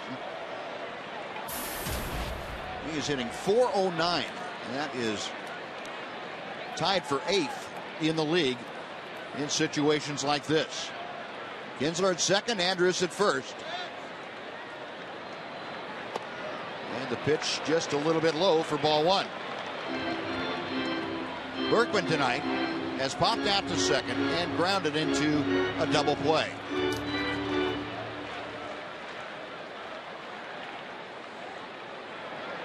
DuBrant nods in agreement, and the left-hander comes set. Outside, it is 2 balls and no strikes.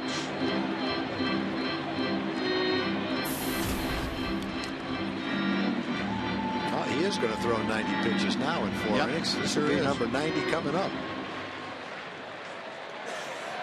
22, 23 pitches an inning. Now time called as Berkman not quite ready. Had something in his eye, it looked like.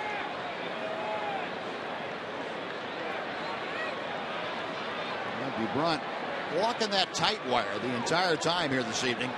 Major's trying to knock him off it. 2-0 pitch is low. It's 3 balls and no strikes. Red Sox bullpen, they're all standing. They know, whoever the long men are, they know it's just a matter of time before that phone rings. John Farrell's hoping DuBrant can get out of this inning. No one's warming up yet, but someone's going to be pitching pretty soon. Now Berkman, the number 3 hitter, ahead of the count 3-0. If he gets aboard right here, Adrian Beltre is waiting in that on-deck circle, and Adrian is 2 for 2 tonight. Berkman set, and DuBrant is ready.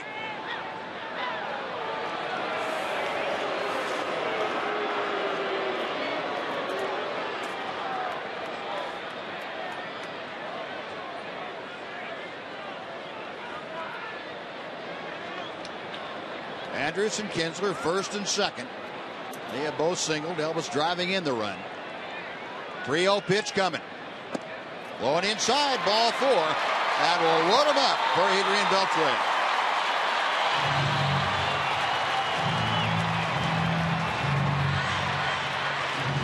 Well, amazingly, with 91 pitches, and he's not through 4 innings, that's the first walk. Yeah, I just looked at that. I said, you got to be kidding me. He had to have walked more than that, but he didn't.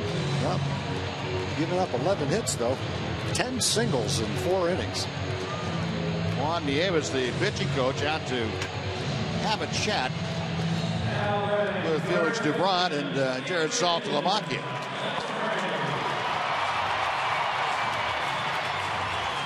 Well, that conference is concluded, and now back to work. Adrian Beltre, a pair of singles tonight. 1 to right, 1 to left.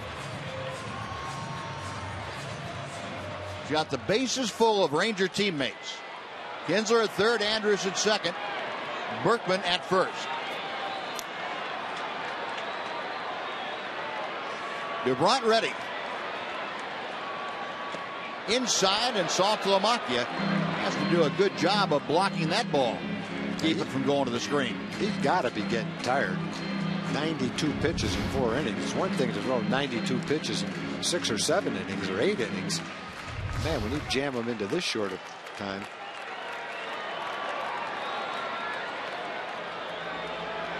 One ball, no strikes.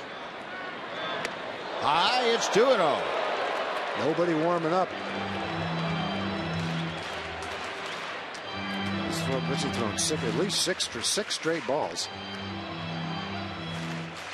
Another huge inning pitch-wise. 25 pitches and counting. They've got to get somebody up. Yeah. Well, Nieves was going to call down there and see if anybody will answer the phone. There's a strike about the belt high, and it's 2-1. That's a good pitch to take right there. He's thrown 6 straight balls, bases loaded. Make him throw one.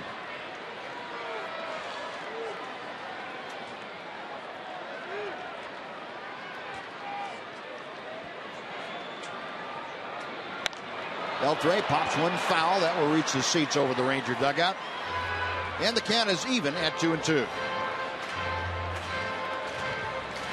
Alex Wilson, right-hander. First one up and throwing in the Red Sox bullpen in left center field.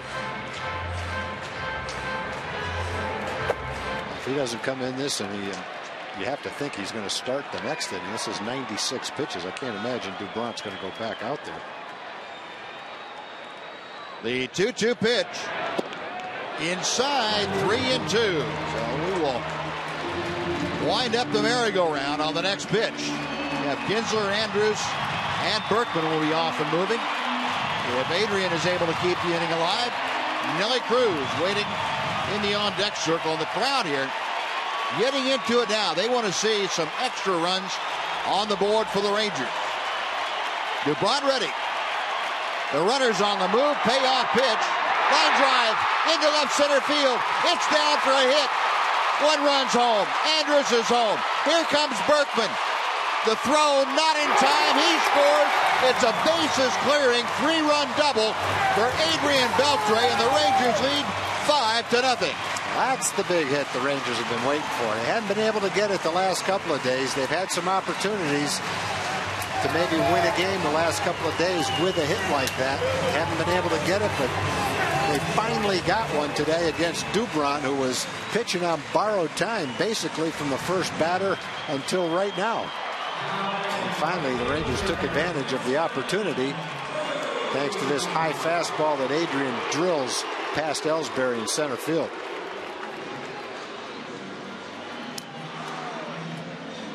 And that Beltre 3-run double is the knockout blow for Felix Dubrant. Bases clearing, 2-bagger.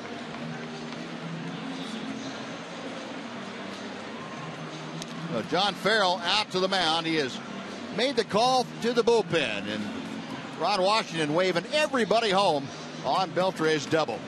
So a pitching change underway here at Rangers Ballpark in Arlington. The Rangers have cleared the bases and made it 5-0 with a couple out here in the 4th inning. We'll be right back on TXA 21.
If you will say it was a slump. To him, it was just typical April slump. And it's a 5-0 Ranger lead, and Alex Wilson, the new Red Sox pitcher, is on the hill. Nelson Cruz is the batter. He takes inside for ball 1. Wilson, a 26-year-old. Out of Winthrop University in South Carolina. Nelly Cruz, the hitter, is 1 for 2 tonight. A rip and a miss. And the count is 1-1.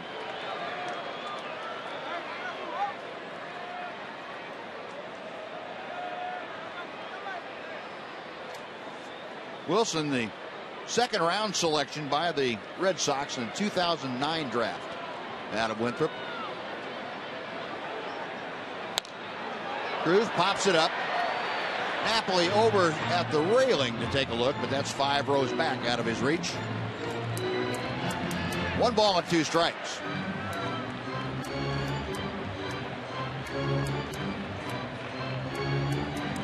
Wilson last year at Pawtucket, the AAA affiliate of the Red Sox. 40 games. He was 5-3 with a 3.72. He's made a pretty quick ascension through the Red Sox minor league system. And ball 2 is a bit low. Now the Rangers getting a big hit from Adrian Beltre here in the 4th inning. A bases loaded 3-run double with 2 outs. They have given him a 5-0 lead. Up the middle, that's into center field, a base hit. Beltre around third will score without a throw. Nelly Cruz, the RBI single. It is 6-0 Rangers. Yeah, that closes the book on Felix Dubron. All 6 runs go on his ledger. And the Rangers putting up a crooked number here in the 4th inning. Well, the Rangers have had some big innings. Then they go a while without having any innings. They had the big 6-run inning the other day against the White Sox. Got a nice big inning going right here. A.J. Brzezinski broken that looper. Middlebrooks able to snare that in the top of his glove.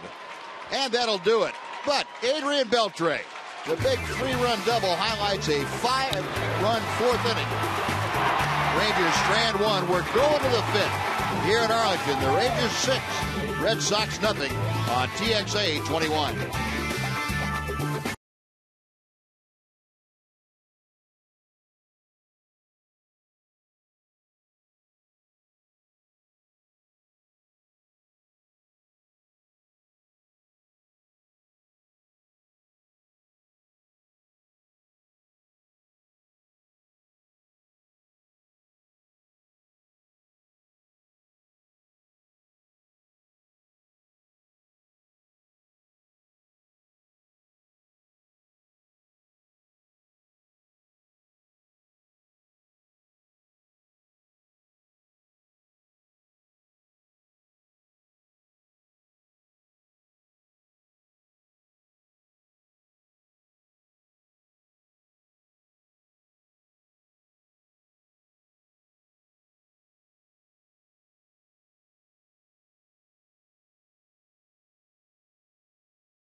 Standard Insurance. Call 1-800-929-2424. A great crowd on hand here tonight, and they've seen a 5-run Ranger uprising, 3 of them courtesy of that man's bat, Adrian Beltre. A big bases clearing double, scoring 3 runs in that 5-run 4th inning. On we go to the 5th. Mike Napoli leads off against Derek Holland, and Derek Holland might have had to look around and make sure he was in the right spot after Rangers supplying with 6 runs tonight. That's 3 times as many as they have been giving him lately. I wonder if he's in the right spot. And Napoli, this one high in the air to right field. This one playable. Nelly Cruz back a couple of steps. That is out number 1. Adrian's got 3 hits in the game, and the one thing you like about the 4th inning is you hate to see a pitcher give up 11 or 12 hits in 4 innings and only give up a couple of runs. So that double by Adrian and then the single by Nelly made it a 6-run game for the Rangers, and kind of appropriate that Dubron would give up 6 runs after giving up 12 hits in 3 2/3 innings.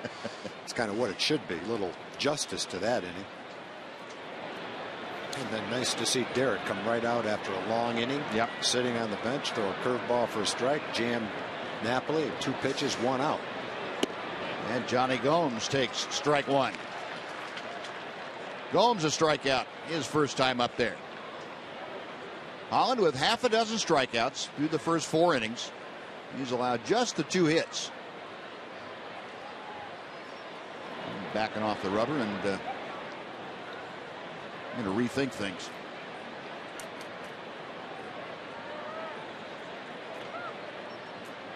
Oh, 1. 1 ball and 1 strike.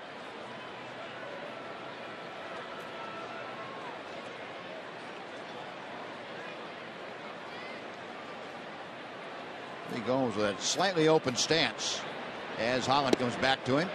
Here's the changeup that floated a little bit low from the strike zone, and it's 2-1.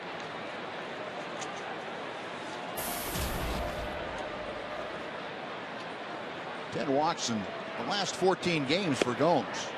He takes this outside. 3 balls and a strike. Holland has not walked a hitter tonight. He's in danger of doing so to Gomes with 1 out here in the 5th inning. The 3-1 pitch. And he lost him. Holland trying to come back against Gomes and put him on base with the pass. That'll bring up Will Middlebrooks. Jackie Moore, Ron Washington talking things over. Say, well, how can that happen to pitcher? You've got a 6-run lead. Yeah. Why can't he throw strikes? Sometimes it just eludes you for a hitter. You can't figure out what in the world happened. Will Middlebrooks takes a strike just to make sure that Holland hadn't lost command of the strike zone completely. And it's 0-1. Gomes at first after the 1-out walk. Middlebrooks flied to right field his first time up there. Ground ball up the middle. Elvis to Kinsler on to Moreland. Fancy looking double play. 6-4-3 in the scorebook. Second double play turned behind Derek Holland tonight. Nothing going for the Red Sox in the 5th. Halfway through the ball game. Rangers 6, Red Sox nothing. GXA 21.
Sponsored by your Texas Ford dealers.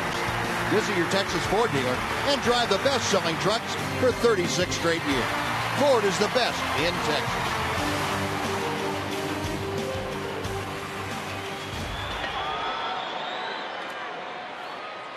David Murphy has come off the bench to pinch hit for Jeff Baker. So with the right-hander Wilson on the hill, Jeff Baker's night is finished after a 1-for-2 performance. And David Murphy into the lineup. A swing and a miss by Murph, and it's 0-2. It's a pretty good entertainment in this game, watching the ball game, but the best entertainment might have been between innings, watching Don Orsillo trying to eat the Beltray burger over there. Red Sox play-by-play man. And Murph gone on 3 pitches. Strikeout number 1 for Alex Wilson. Pretty good breaking ball by Alex Wilson. First baseman, Mitch Moreland. That's the first look I've got at a Beltray burger up close. That thing's way bigger than I thought it was. That looks like a cake. I think it's a little bit bigger than Don Orsillo thought it was too. The way he was going after it. Man, you could eat for a long time and not even put a dent in that thing. Mitch is 2 for 2, and he takes a strike on the inside corner. There's Don. Yeah. He's wiping his mouth. He's wiping his eyes. Yeah. And he's got a bad look on his face, boy. Splattered all over the place. Yeah, you can still smile about it. Let's see it, Don. There it is. Renee's checking it out.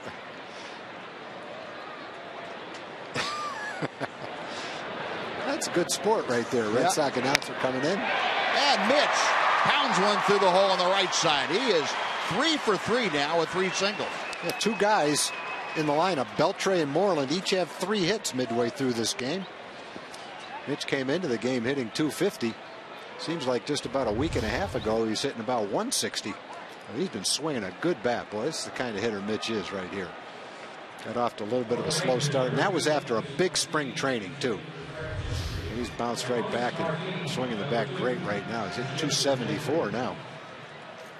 And again with the right-hander in, Leonis Martin will pinch hit for Craig Gentry. Gentry finishes 1 for 2 with an RBI.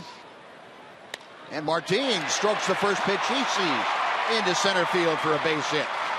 Moreland is second. He will stop there, and back-to-back singles will take the Rangers back to the top of the order for Ian Kinsler. So neither Murphy or Martin has played a lot recently because the Rangers have seen so many left-handed pitchers.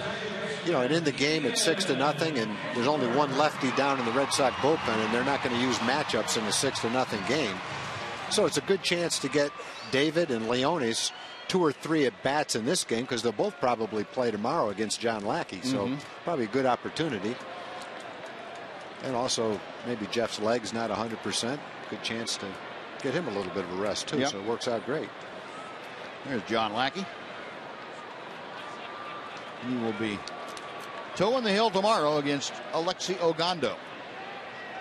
Here's Kinsler, who is 2 for 3 tonight. And that breaking ball is a little wide of the mark. It is 1-0. He had a base hit in the first, a base hit in the fourth. He came around to score in the 4th inning. That average now just a tick shy of 340 for Kinsler. He's got Moreland at second and Martin at first. And he fouls that pitch off to the left.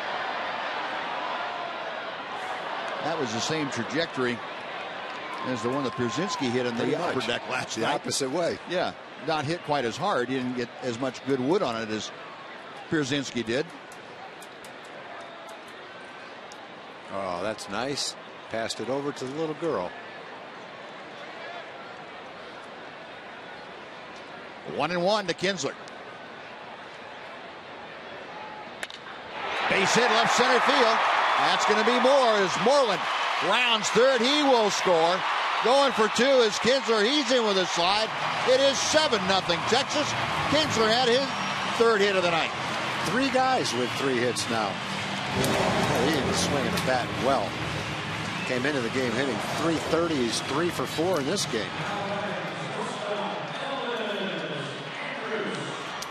So 2 singles, a double, and an RBI for Kinsler.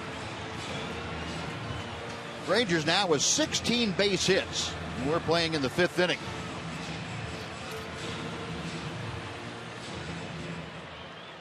So Moreland scores, and on to third goes Leonis Martin. Red Sox now with Andrus at the plate, pulled the infield all the way in.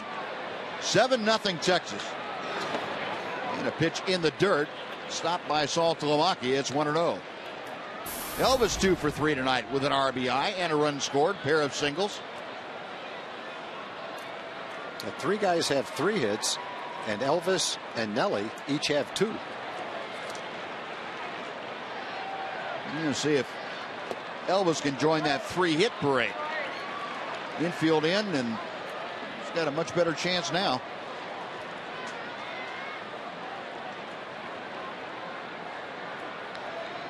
Well, Alex Wilson, who came on in the 4th inning, not able to put the brakes on the Ranger onslaught here. He did get the last out of the 4th inning after giving up an RBI single. But John Farrell's plans of slowing down the Ranger juggernaut tonight have not gone that way. The breaking ball that backed Elvis off and caught the inside corner. It's 2-1.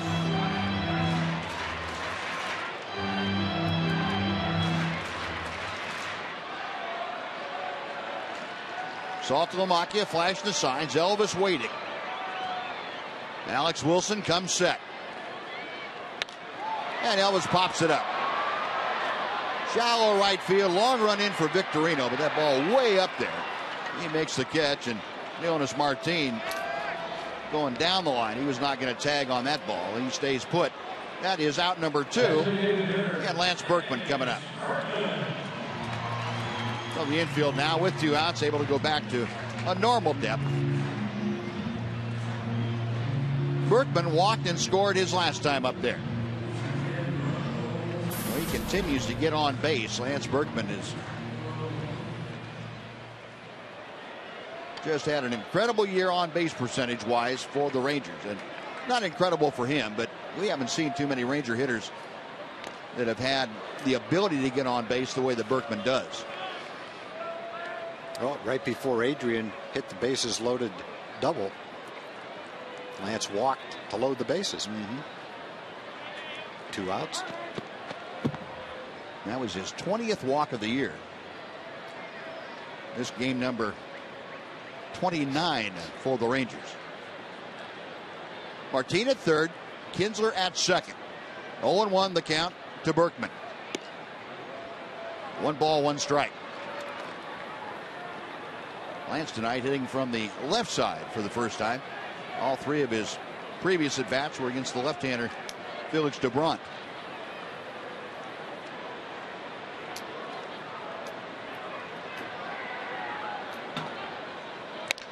Hard hit ball. Boy, that almost ate Napoli up. He stayed with it nicely. To the bag he goes. He wins that race, and the Rangers have to settle for 1. A run on 3 hits. They leave 2. We're going to the 6th. Rangers 7, Red Sox nothing on TXA 21.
Outstanding tonight. Ford leaderboard will show you how good a job that Derek has done tonight.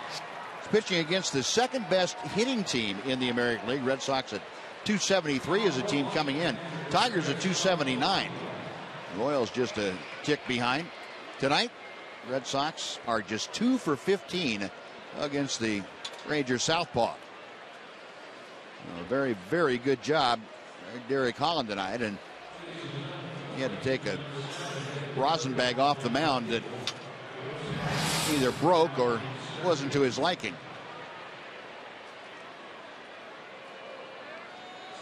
So set to go to work, Jared Saltalamacchia to start things off. He's the number 8 hitter in John Farrell's order of things tonight. And Holland fires a belt-high strike. And David Murphy stays in the ball game and takes over in left field. And Leonis Martin remains in the game and plays center. 1 ball, 1 strike. Saltalamacchia 0 for 1, a ground ball to Adrian Beltre as he led off the 3rd inning.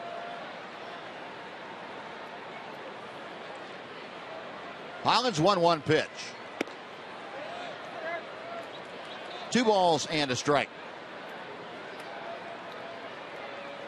Saltalamacchia, first time up, got a fastball run right in on his fists. He had a jam shot down to Beltre. And there's a knee-high strike. It's 2-2.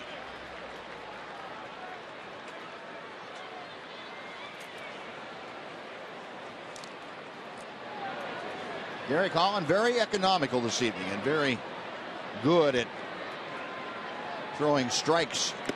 And he gets a strikeout there. That is number 7 for the Rangers southpaw.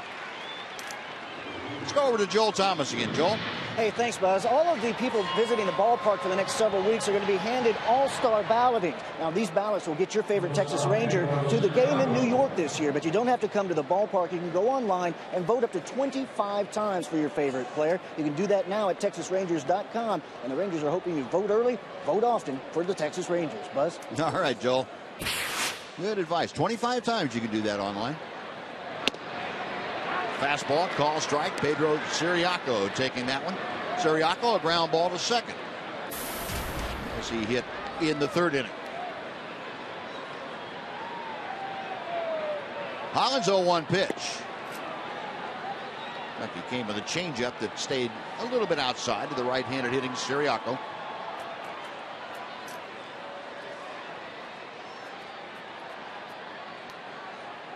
Derek winds and delivers. Ground ball, base hit to left field. Siriaco got an off-speed pitch away from him and was able to stay back long enough to pull the trigger and drive it through the hole. Well, that is just the 3rd hit of the evening off of Derek Holland. They've all been singles. High changeup. He waited on it pretty well. Adrian will catch most anything, but not that one. One thing that's helped Derek's pitch count is he's had a double play to end the 4th and the 5th innings. Especially the 5th inning. He had 2 long, or no, it was the 4th inning, 2 long at bats to Victorino and Pedroia. He needed that double play. And Ellsbury going the other way and shoots it foul. Past third base. It is 0-1.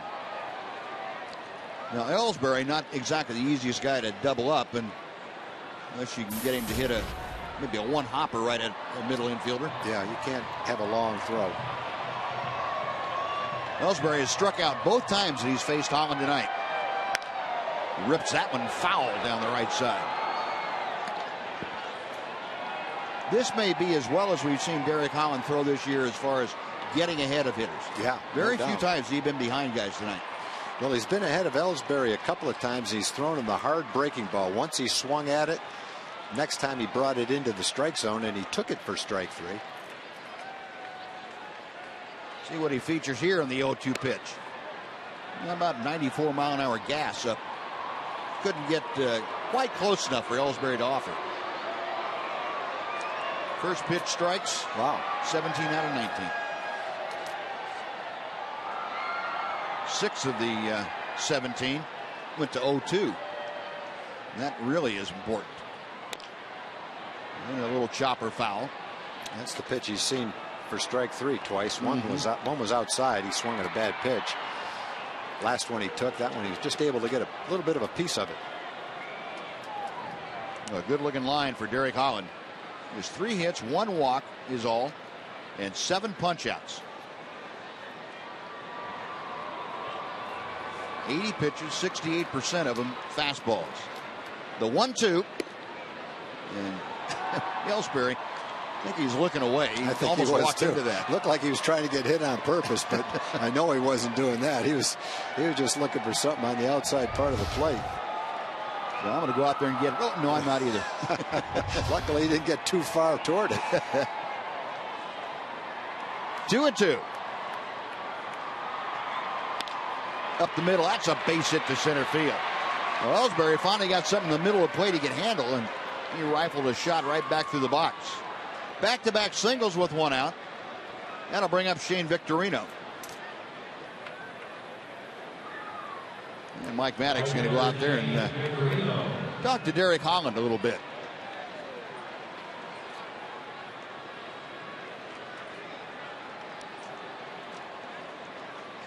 Well, fans, MLB.TV is celebrating 11 years. Ask you to join millions of fans and subscribe today. Watch every out-of-market game live online on your favorite mobile and connected devices in HD quality with MLB.TV Premium. Visit MLB.TV today. MLB.TV. It's baseball everywhere.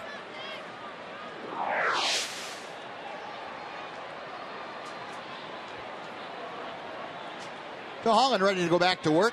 Victorino tonight has struck out and singled to left. Got speed on the base paths. Siriaco at second. Ellsbury at first. And the changeup floats high to Victorino. It's 1-0.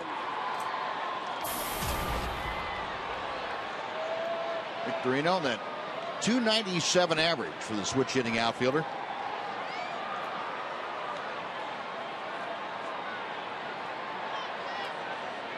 Holland okays the sign from A.J. Pierzynski. Foul back. It is a ball and a strike.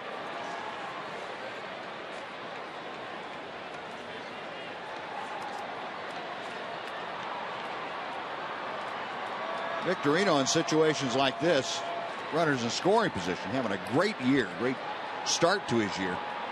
.563 his average. That's Siriaco out there at second. And this one's popped up. That's going to lower that average just a bit. Adrian Beltre into foul territory and makes the grab. That is out number 2, and it'll bring up Dustin Pedroia. Well, the foul pop-up. And Derek Holland now will go after Pedroia, who is 0 for 2 with a ground out and a strikeout.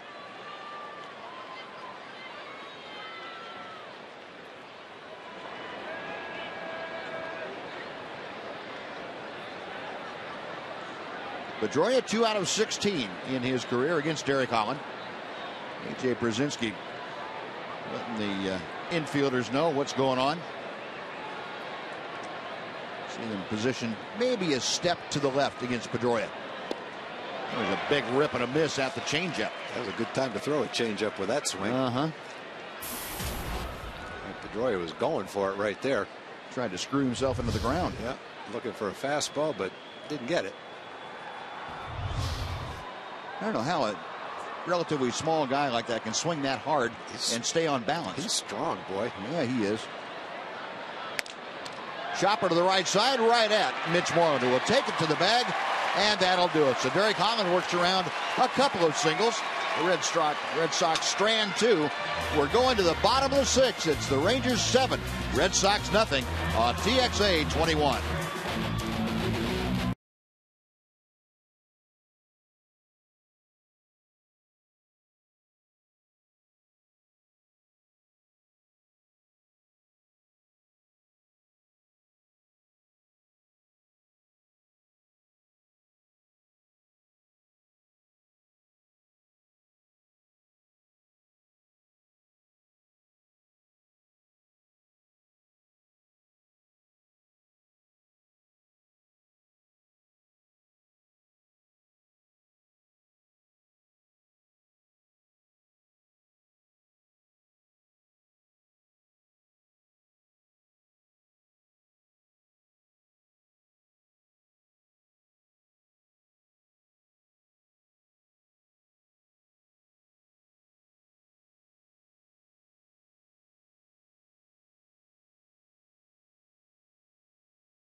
tonight's jackpot is worth $300 and dinner for two at Sonic Drive-In.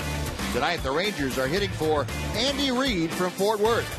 And if a Ranger hits a grand slam during this inning, Andy Reid from Fort Worth will win $25,000. You can register at any participating Sonic restaurant.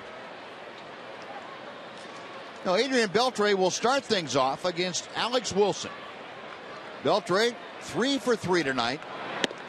And the biggest hit of the game as far as the Rangers are concerned. He had a bases clearing 3-run double in that 5-run fourth inning. So Beltre now 15 RBI for the season, and maybe he's gotten over his slow start.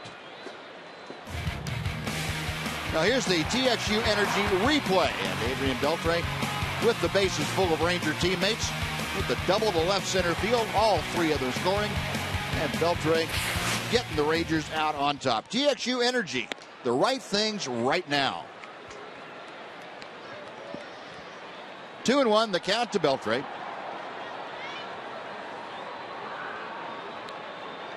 Adrian, along with that double, a pair of singles in his first two at-bats. And he lines that one to left. It's sinking, and it's in front of Gomes for his fourth hit of the night. And he is the first Ranger this year to have a 4-hit game. Well, it's just a matter of time. You know, I think Adrian was a little disappointed, judging by his comments in the paper after the game last night. He knows he had a couple of chances late in the game. He said, I know the team's counting on me, and it's just not happening right now. But all I can do is keep working hard, keep battling, and, you know, eventually he's going to be back where he needs to be. It looks like it's tonight, 4 for 4.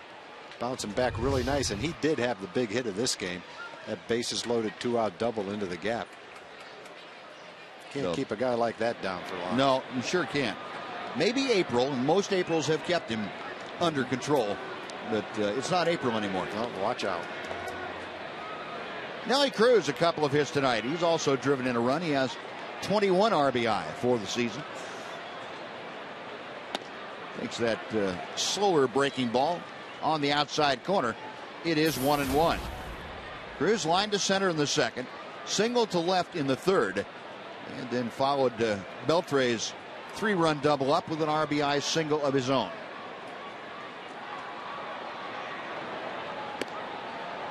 Two and 1 as Wilson misses high. The Rangers now 17 hits tonight.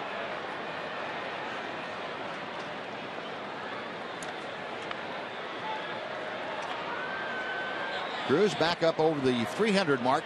302 is average as he stands at the plate here in the 6th inning. A good breaking ball, and it's 2-2.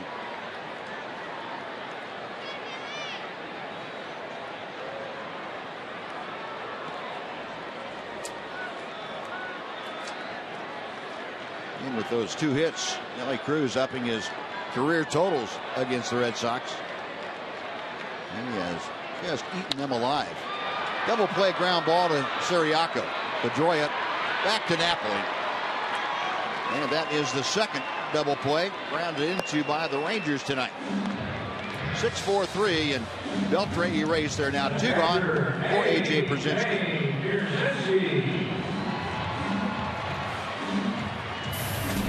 Well, each ball club turning a pair of double plays. Pierzynski to the plate, and he is the only starter that has not had at least a hit tonight. He is 0 for 3 so far, and he takes low for ball 1.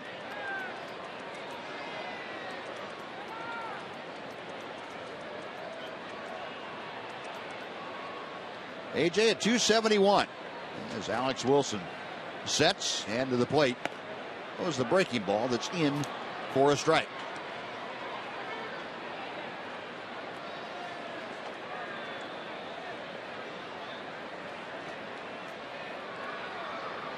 Pretty good night for the top teams in the American League West. No one scored yet against the Rangers, the A's, and the Mariners. The A's shut out the Yankees, and Mariners shut out somebody. King Felix, I think Toronto. Yeah, that's right. It was Toronto. And Derrick's through 6 innings without a run. But one thing I think everybody says about the West is there's some tough pitching in our division. Yeah. Check swing foul. Yeah, and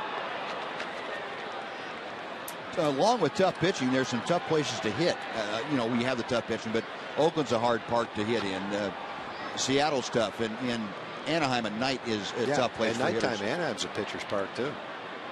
You got the combination of good pitching and in those parks that typically the West Coast parks with a heavier air.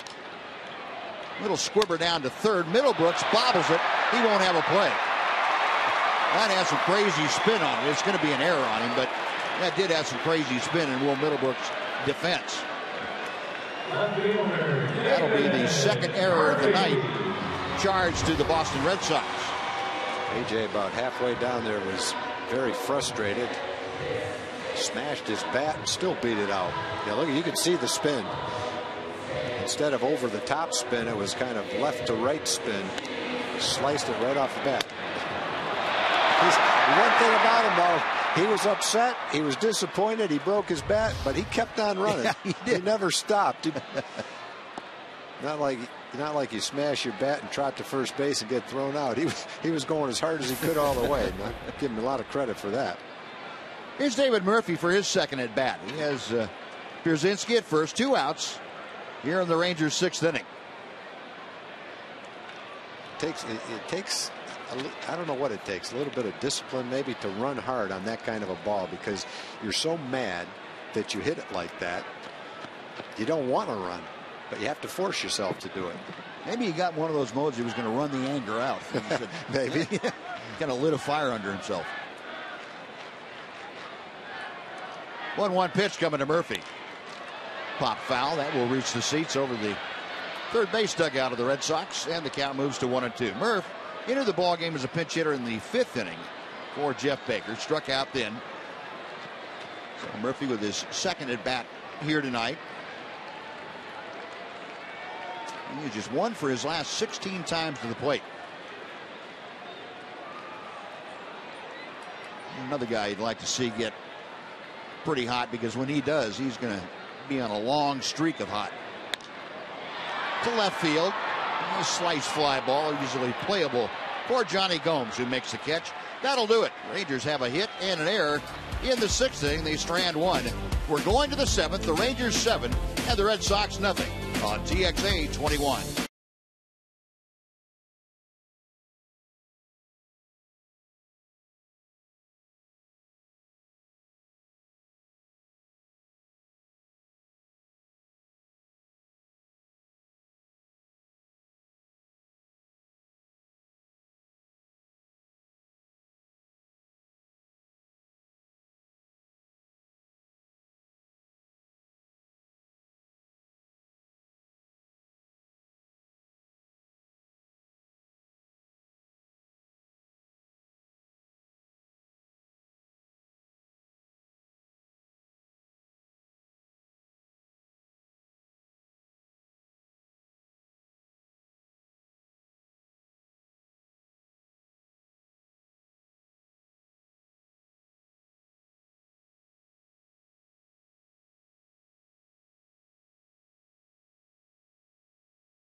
David McDavid Honda of Frisco.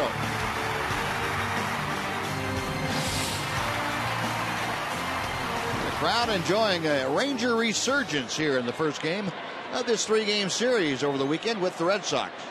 7-0 Texas. 7 runs, 17 hits. All the Rangers. And David Ortiz leading things off. Takes a Breaking ball from Derek Holland for strike one. Ortiz, an infield single and a double play grounder. Rangers again with that big overshift on. Ian Kinsler out in shallow right field. And Ian's going to have another play on one. This time he's able to set himself and get the throw off in plenty of time to get Ortiz. Almost a carbon copy of the ball that Ortiz hit that went for a base hit his first time. That's the third time today that he's tapped a roller towards second base. The one gone Mike Napoli with his third at bat. Knapp getting a very warm ovation his first time up tonight. Chants of Napoli going out and a lot of nice signs. Folks, do not forget guys that are good guys. No. Good guys and say the right things. Yep. And play hard. Yep. And that's Mike may have had a downtime a little bit last year, but it never stopped him from giving you whatever he had on that given day, 100% of it. I agree. I think the fans looked at him as a blue-collar ball player. 0-1 pitch to him. Just missed. It's a ball and a strike.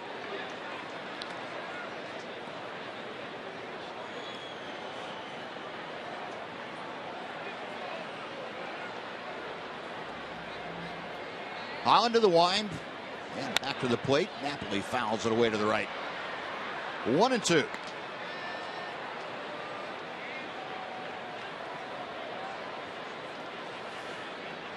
Napoli at 278 as he faces Holland here in the seventh inning.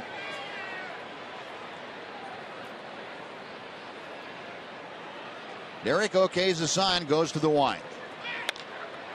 Ground ball on 3 hops out to Elvis. Out number 2.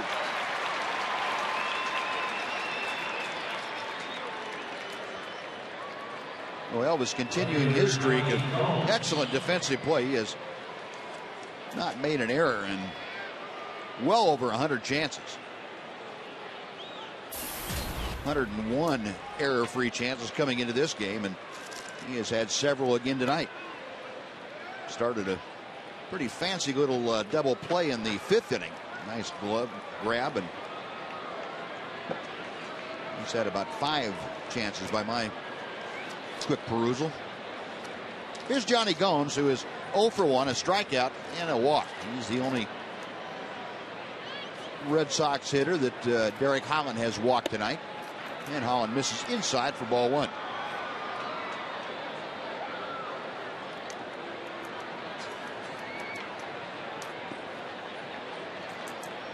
Tom told you about Gomes in all the walks. He got sawed off there. He's going to have to get a new piece of lumber. That didn't sound very good. Well, if you're a pitcher, you're Derek Holland. That sounded great. Yeah, I love that sound. Gomes hitting .204 in the on-base percentage because of all the walks. Well over .350.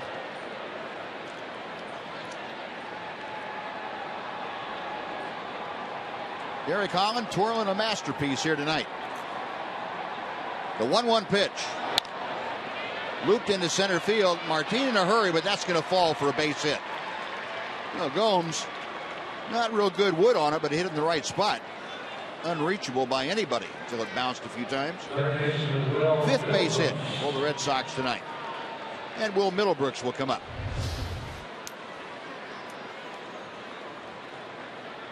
Right off the trademark, it looked like. You have to retire that bat, too. Red Sox haven't hit a lot of balls on the sweet part of the bat today. And a lot of balls hit off the handle.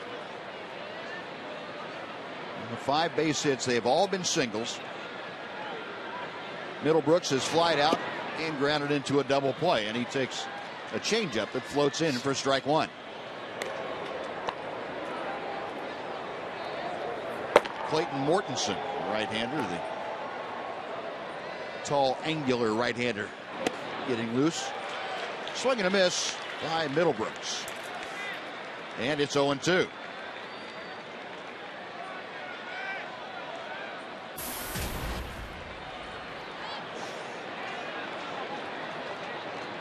Holland to check at first, back to the plate. The pitch laced foul into the club level of seats on the right side. Again, tomorrow night, a 7 o'clock ball game. 7:05 first pitch.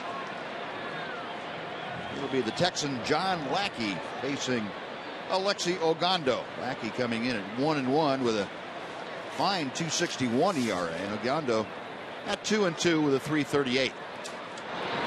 Got him swinging.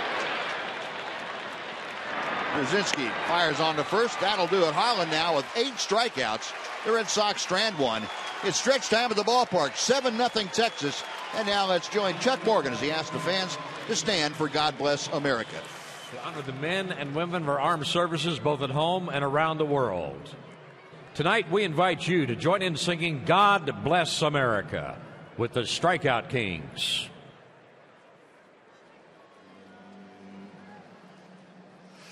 God bless America, land that I love. Stand beside her and guide her through the night with the light from above.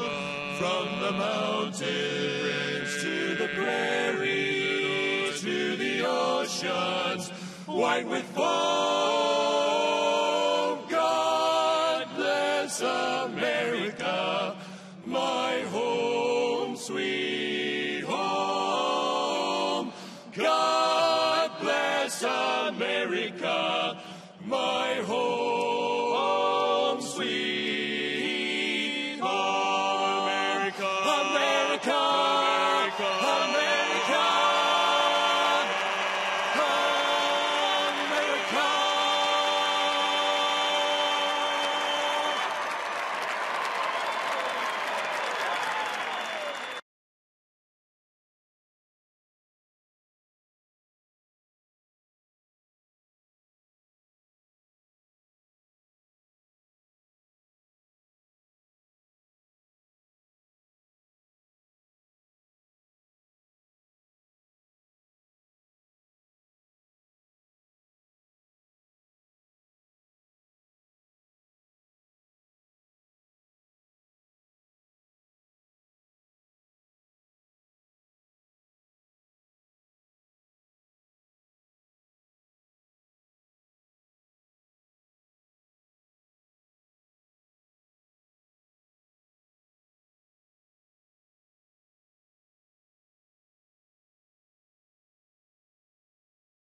Trips to Rangers Ballpark.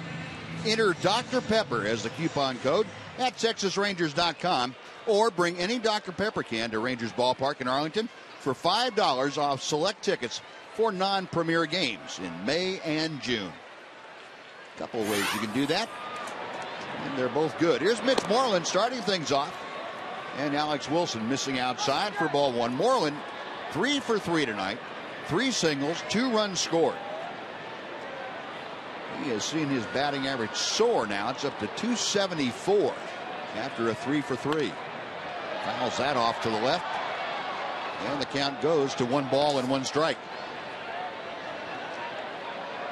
Rangers 7 runs on 17 hits. Red Sox no runs on just 5 hits against Derek Holland through 7 innings.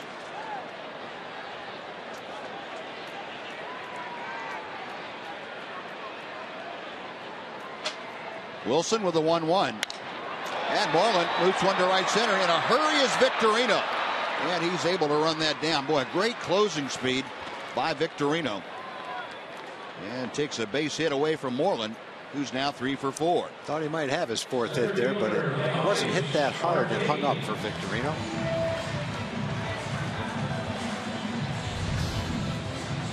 Got it off the handle just a little bit. Turned out to be an easy play for him. Well, one away. Leonis Martin up for his second at bat. 1 ball, no strikes. Martin came on as a pinch hitter in the 5th inning for Craig Gentry and promptly singled to center field on the first pitch that he saw. Well, Martin now at 269, as you can see, with the batting average. 2-0.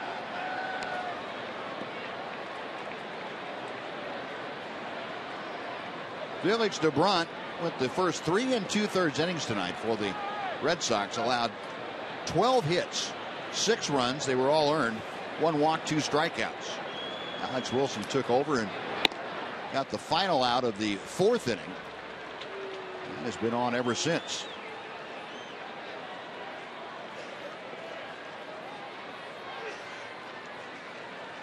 Three and 0 the count to Martin. Ball 4. Well, he has been aboard both times that he has been in the game tonight. That's just the second walk issued by Red Sox pitching. It brings John Farrell out of the dugout. That's going to be it for Alex Wilson after nearly a 50-pitch outing, 48 pitches for Alex Wilson. So he is finished. And the call put out to the bullpen. John Farrell asking for the right-hander Mortensen to come on. So while the pitching change is underway, we will take another timeout. Be right back to Rangers Ballpark in Arlington after this.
Red Sox bullpen once again. He's come out with the 27-year-old, make that 28-year-old right-hander, Clayton Mortensen. Mortensen, a 6'4" right-hander, goes 185 pounds. Originally with the Colorado Rockies, or of late with the Colorado Rockies, came over to the Red Sox prior to last season in exchange for Marco Scutaro. It's like Dustin Nippert out there. Yeah. Tall and lanky. Yep. Very similar. So Mortensen takes over. Leonis Martin aboard after the 1-out walk. Ian Kinsler is the hitter. He's walking to home plate now as Mortensen finishes his warm-up tosses. Alex Wilson, 2 2/3 innings, worked 5 hits. 1 run thus far, and Martin, his responsibility at first. 1 walk, 1 strikeout for Wilson. Well, here's Ian, 3 for 4 tonight. Couple of singles, a double, an RBI. He's also scored a run.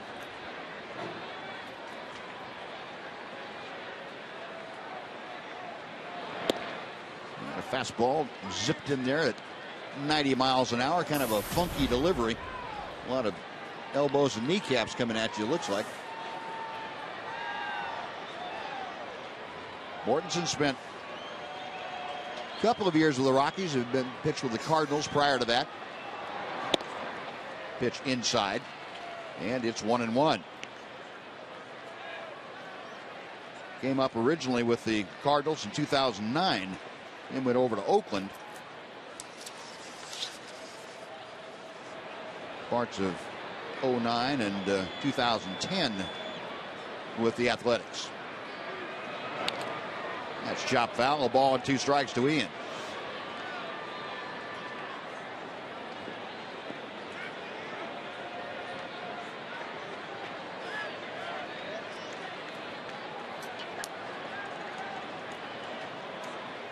Kinsler back in. That batting average now at 345.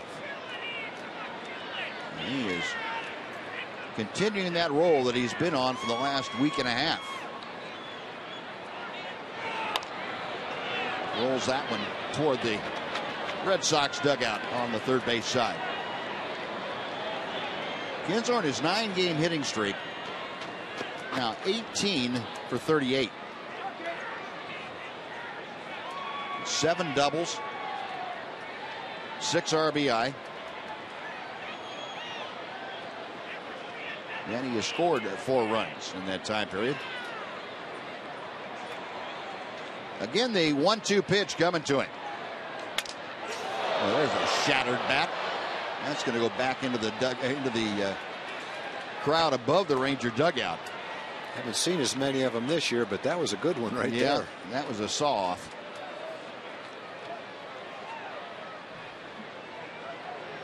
I still don't see how a ball goes over the dugout on the right side and the bat head goes the other way. Yeah, saws off like that. You would think that if the bat head's going to go out there in front, that the ball would go straight up or maybe back toward the pitcher, but I guess not. That must be something to do with the laws of physics. And that's why I don't understand. That's why you and I behind the 8 ball on that one. Me more than you. And Kinsler pulls this one well foul. That's an Ian Kinsler foul ball. About 600 feet into the upper deck and right over the third base dugout. There you go. Come on out. You got to get a souvenir and pass that right along.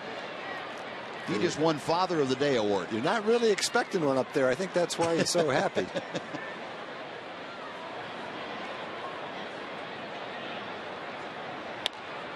This one's in play to left field. Kind of a lazy fly ball. Johnny Gomes toward the line a bit. 2 outs. Back to first goes Martin, and Elvis Andrus will come to the plate. The shortstop, Elvis Andrus. Elvis 2 for 4 tonight. A couple of singles, an RBI, and a run scored. Well, Elvis starting another streak. He had his season best 9-game hitting streak snapped the other night.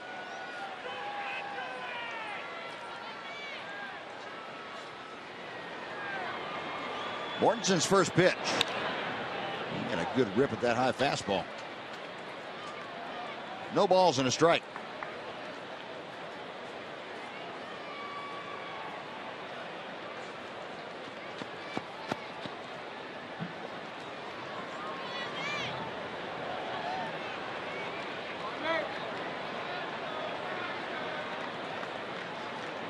Mortensen, who lives in the Phoenix area, in his 3rd big league season total. Misses low. 1-1.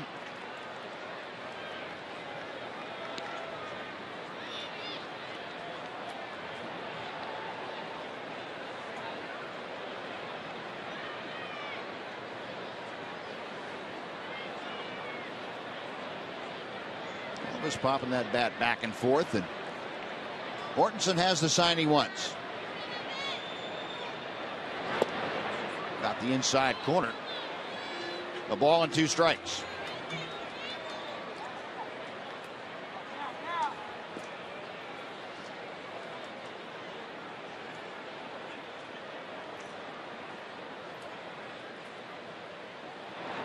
Right-hander's ready. And the pitch on the way. Little number foul. We will try it again at a ball and 2 strikes.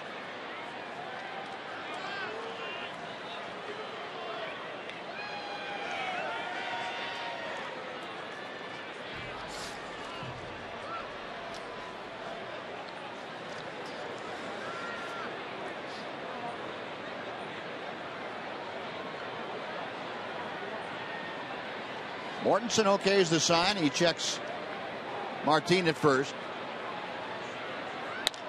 And a ground ball right back to him. Snared by the right-hander. Underhands to Napoli. And that'll do it. No runs. The Walker left stranded.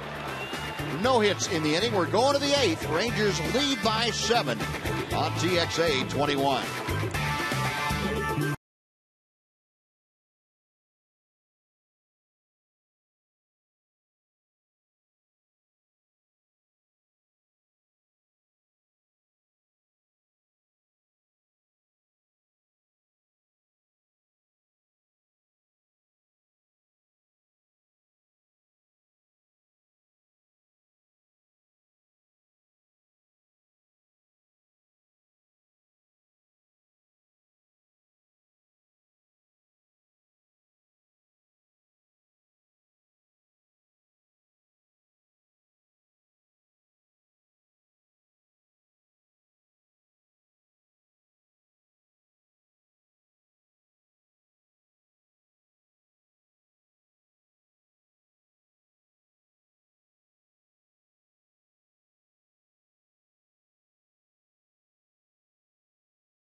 On just 5 hits, and the first pitch of the 8th is skied to right field. Cruz going back. He has a bead drawn on it, and at the warning track, able to run it down for out number 1. Saltalamacchia going the other way, makes a U-turn, heads back to the third base dugout, and Pedro Ciriaco coming up. Our Honda flashback moment, it's a series of moments. The entire evening for the Ranger left-hander Derek Holland. He has been outstanding. 8 strikeouts this evening. Derek Holland. Great job tonight. Get a great deal during the really big spring event. Now at your Honda dealer.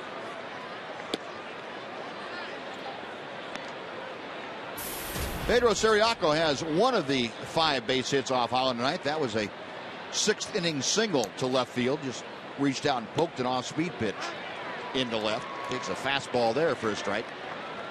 Jason Frazier, the right-hander, loosening in the Ranger bullpen. So could be with Derek Holland up over 100 pitches that this would be his last inning. Yeah, Derek's thrown just about 70% strikes today, so he's been in or around the strike zone all day long.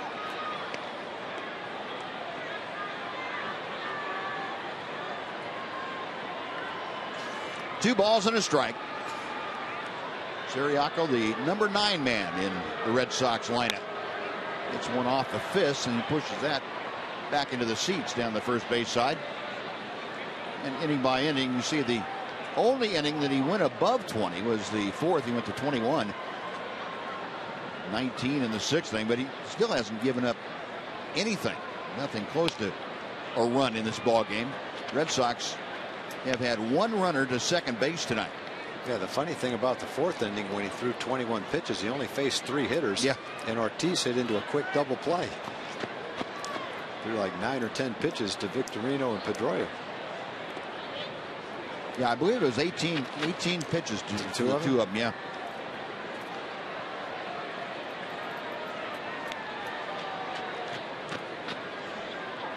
Ron Washington's got to be pleased with what he has seen from Holland tonight and what he has seen from the offense. This has been an all-around well-played game for the Rangers. Adrian Beltre, of course, the big blow, that 3-run double. Got him swinging. Another good changeup. All his pitches have been good tonight. 9 strikeouts. Sometimes you're limited to a couple of your pitches, but not tonight. Above average fastball, above average hard breaking ball, and above average changeup. Adds up to 9 punch-outs. Yep. The 2 on base is empty, and Jacoby Ellsbury, who has struck out twice against Derek Holland, steps in. Ellsbury singled his last time to the plate.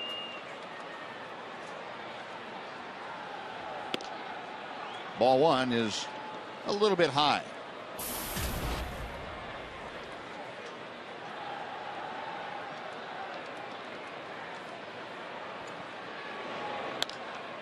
And Ellsbury is going to be 2 for 4. And 2 out single to center field.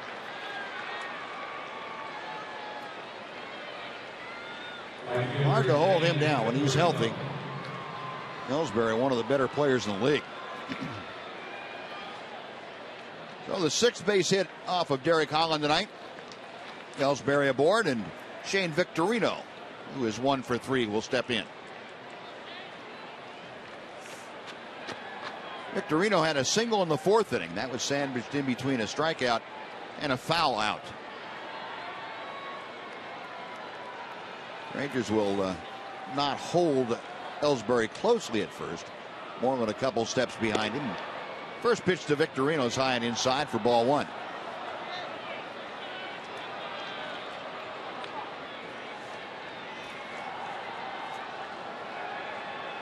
Season high and 9 strikeouts for Derek Holland tonight. And Victorino's going to pop out again. A foul pop to Adrian Beltre near the coach's box, and that'll do it. So Derek Holland, through 8 innings, 2nd time this year he has gone that far. He and his Ranger teammates lead the Red Sox 7-0 as we head to the bottom of the 8th inning.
The energy.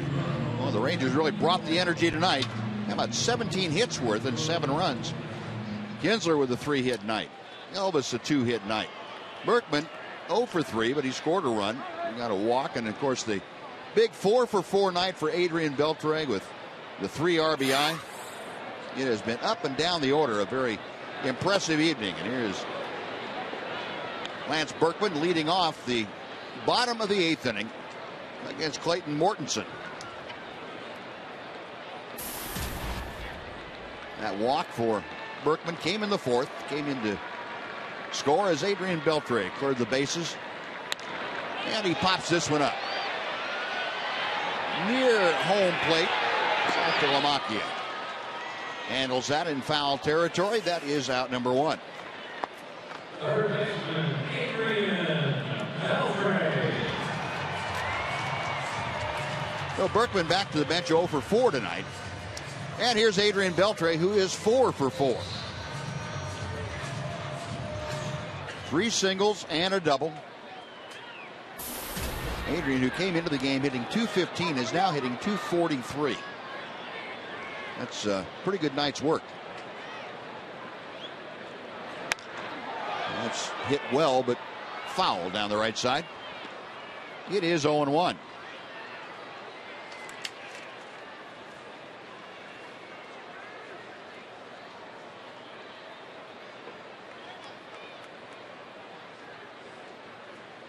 Beltre 1 for 4 in his career against Clayton Mortensen. Taps that one right out in front of home plate, and Mortensen bounces off the mound. Fires to first. There are 2 gone here in the Ranger 8th for Nelson Cruz. Right fielder, Nelson Cruz. Nelly Cruz to the plate. Has homered against Mortensen once. He is 1 out of 3.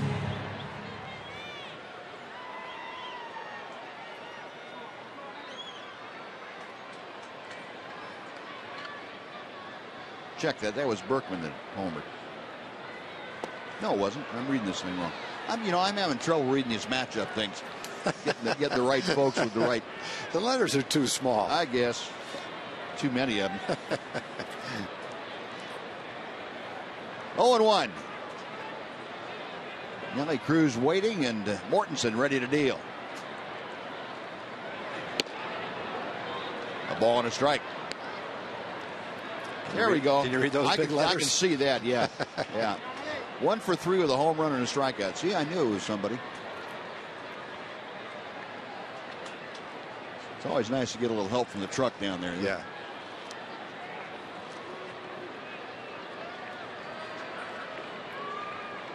One pitch.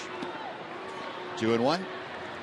Actually, the guys trying to help a lot in the truck, and then they're just kind of spinning their wheels trying to help me. Derek Holland didn't need a whole lot of help tonight. He was outstanding, and Derek Lowe loosening in that Ranger bullpen. Looks like he's going to work the 9th. Holland 8 great innings, and that he might have had better stuff against the Angels, but I don't think he's pitched any better than what we saw tonight. A rip and a miss. It's 2-2. And Derek really hasn't had a game this year where he's had bad stuff. No. He's had some bad luck in a couple of games. Maybe one pitch, hanging curveball a couple of times hurt him, but for the most part, he's started 6 times this year, and he's brought good stuff out there every time. Yep. Fastball has always been 93 to 96. Changeup's coming along. 25 more games this year. The way he's throwing right now, he's going to have an excellent season. 2-2, 3-2 the count to Cruz, and Derek Holland trying to move to 2-2. He's the pitcher of record for the Rangers tonight.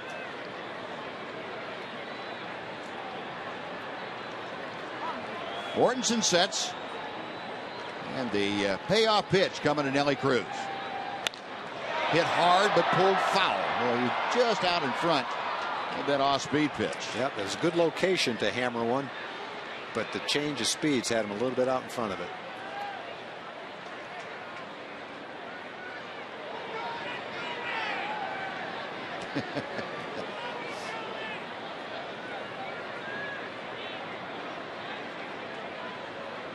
That's a smile that's priceless. That's great. Looking for that front tooth to come back in. That makes the whole game worthwhile right there. That foul ball. He's going to be smiling when he wakes up in the morning. Yes, I'll bet he brings that to bed with him. high and tight, and Cruz will draw the walk and go to first base.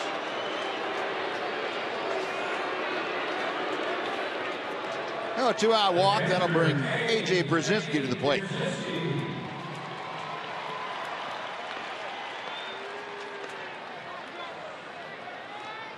A.J. 0 for 4 tonight, although he did reach last time on an error.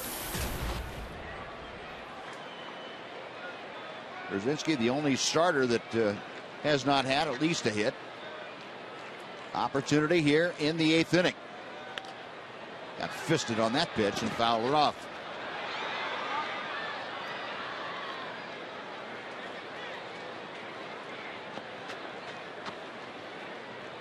Rangers 7 runs on 17 hits tonight. They played errorless ball. Red Sox no runs, 6 hits. They've committed 2 errors.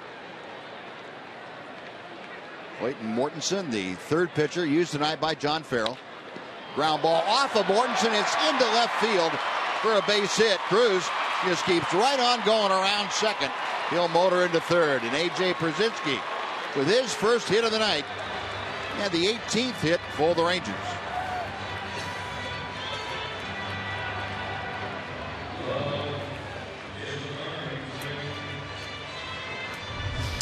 Got a pretty good pitch to hit out over the plate. Got the good part of the bat on that one. They got a fortunate bounce. A lot of infield, 3 infielders out there could have kicked 2, but fortunately it found a hole. Went right through the hole at shortstop. Boy, it did too. Well, Brzezinski, the last starter to get a base hit, but he got his. Runners at the corners, 2 outs. Here's David Murphy, who is 0 for 2 since joining the lineup in the 5th inning. 0-1 the count.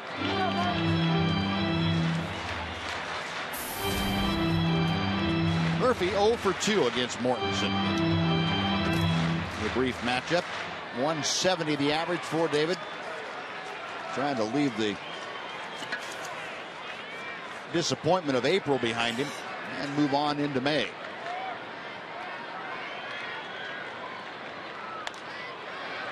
Out of play to the left. It is no balls and 2 strikes.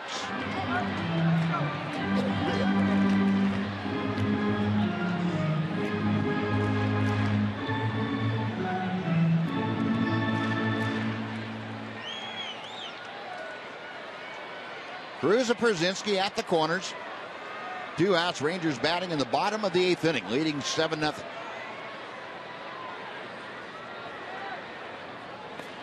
And Murphy gone on strikes. Saltalamacchia throws down to Napoli, and that'll do it. Rangers get a hit and a walk, but Strand 2. We're going to the 9th inning.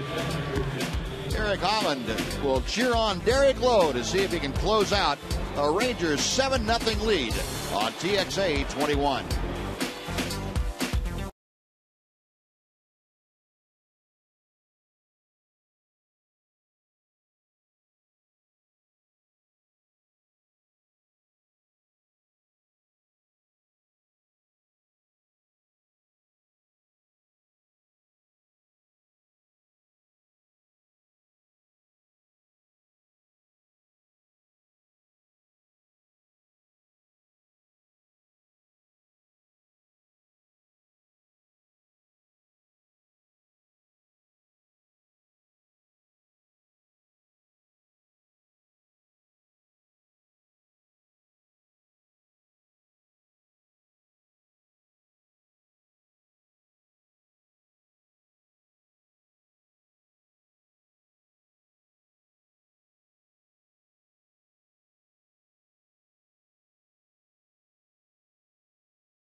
or employees, and Suites can turn a game with family and friends into a special occasion. For your group of 10 to 200 to watch a Rangers game in style, visit TexasRangers.com/suites, or you can call 972-RANGERS. Some of the popular spots that suite holders, suite users use out here. And Derek Lowe on for the 6th time this year, trying to close out this Ranger advantage. And he's working to Dustin Pedroia to start things off. Pedroia 0 for 3. And he chops one, picked up nicely by Beltre. Across the diamond, that's one out. Adrian had to read that quickly and still had a tough short hop to pick up, but he handled it flawlessly. One away for David Ortiz. Derek Holland talking to Yu Darvish. A little bit of pitching talent right there. Those two guys can definitely take over a ball game from the hill. Ortiz 1 for 3. Takes a strike from Lowe.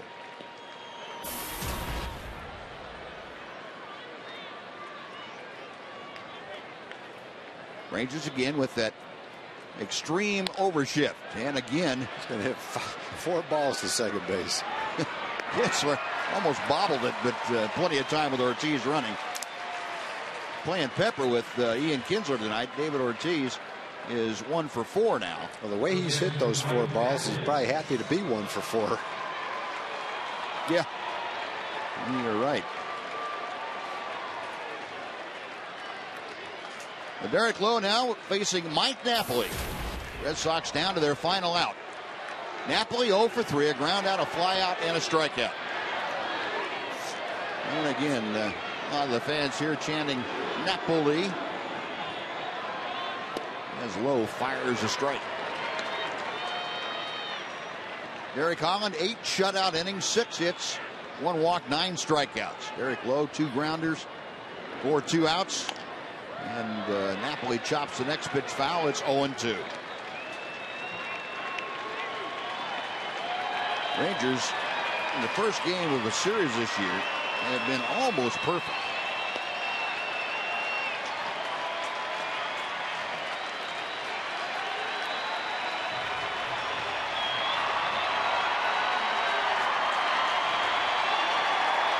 Lowe's next pitch, just a bit wide.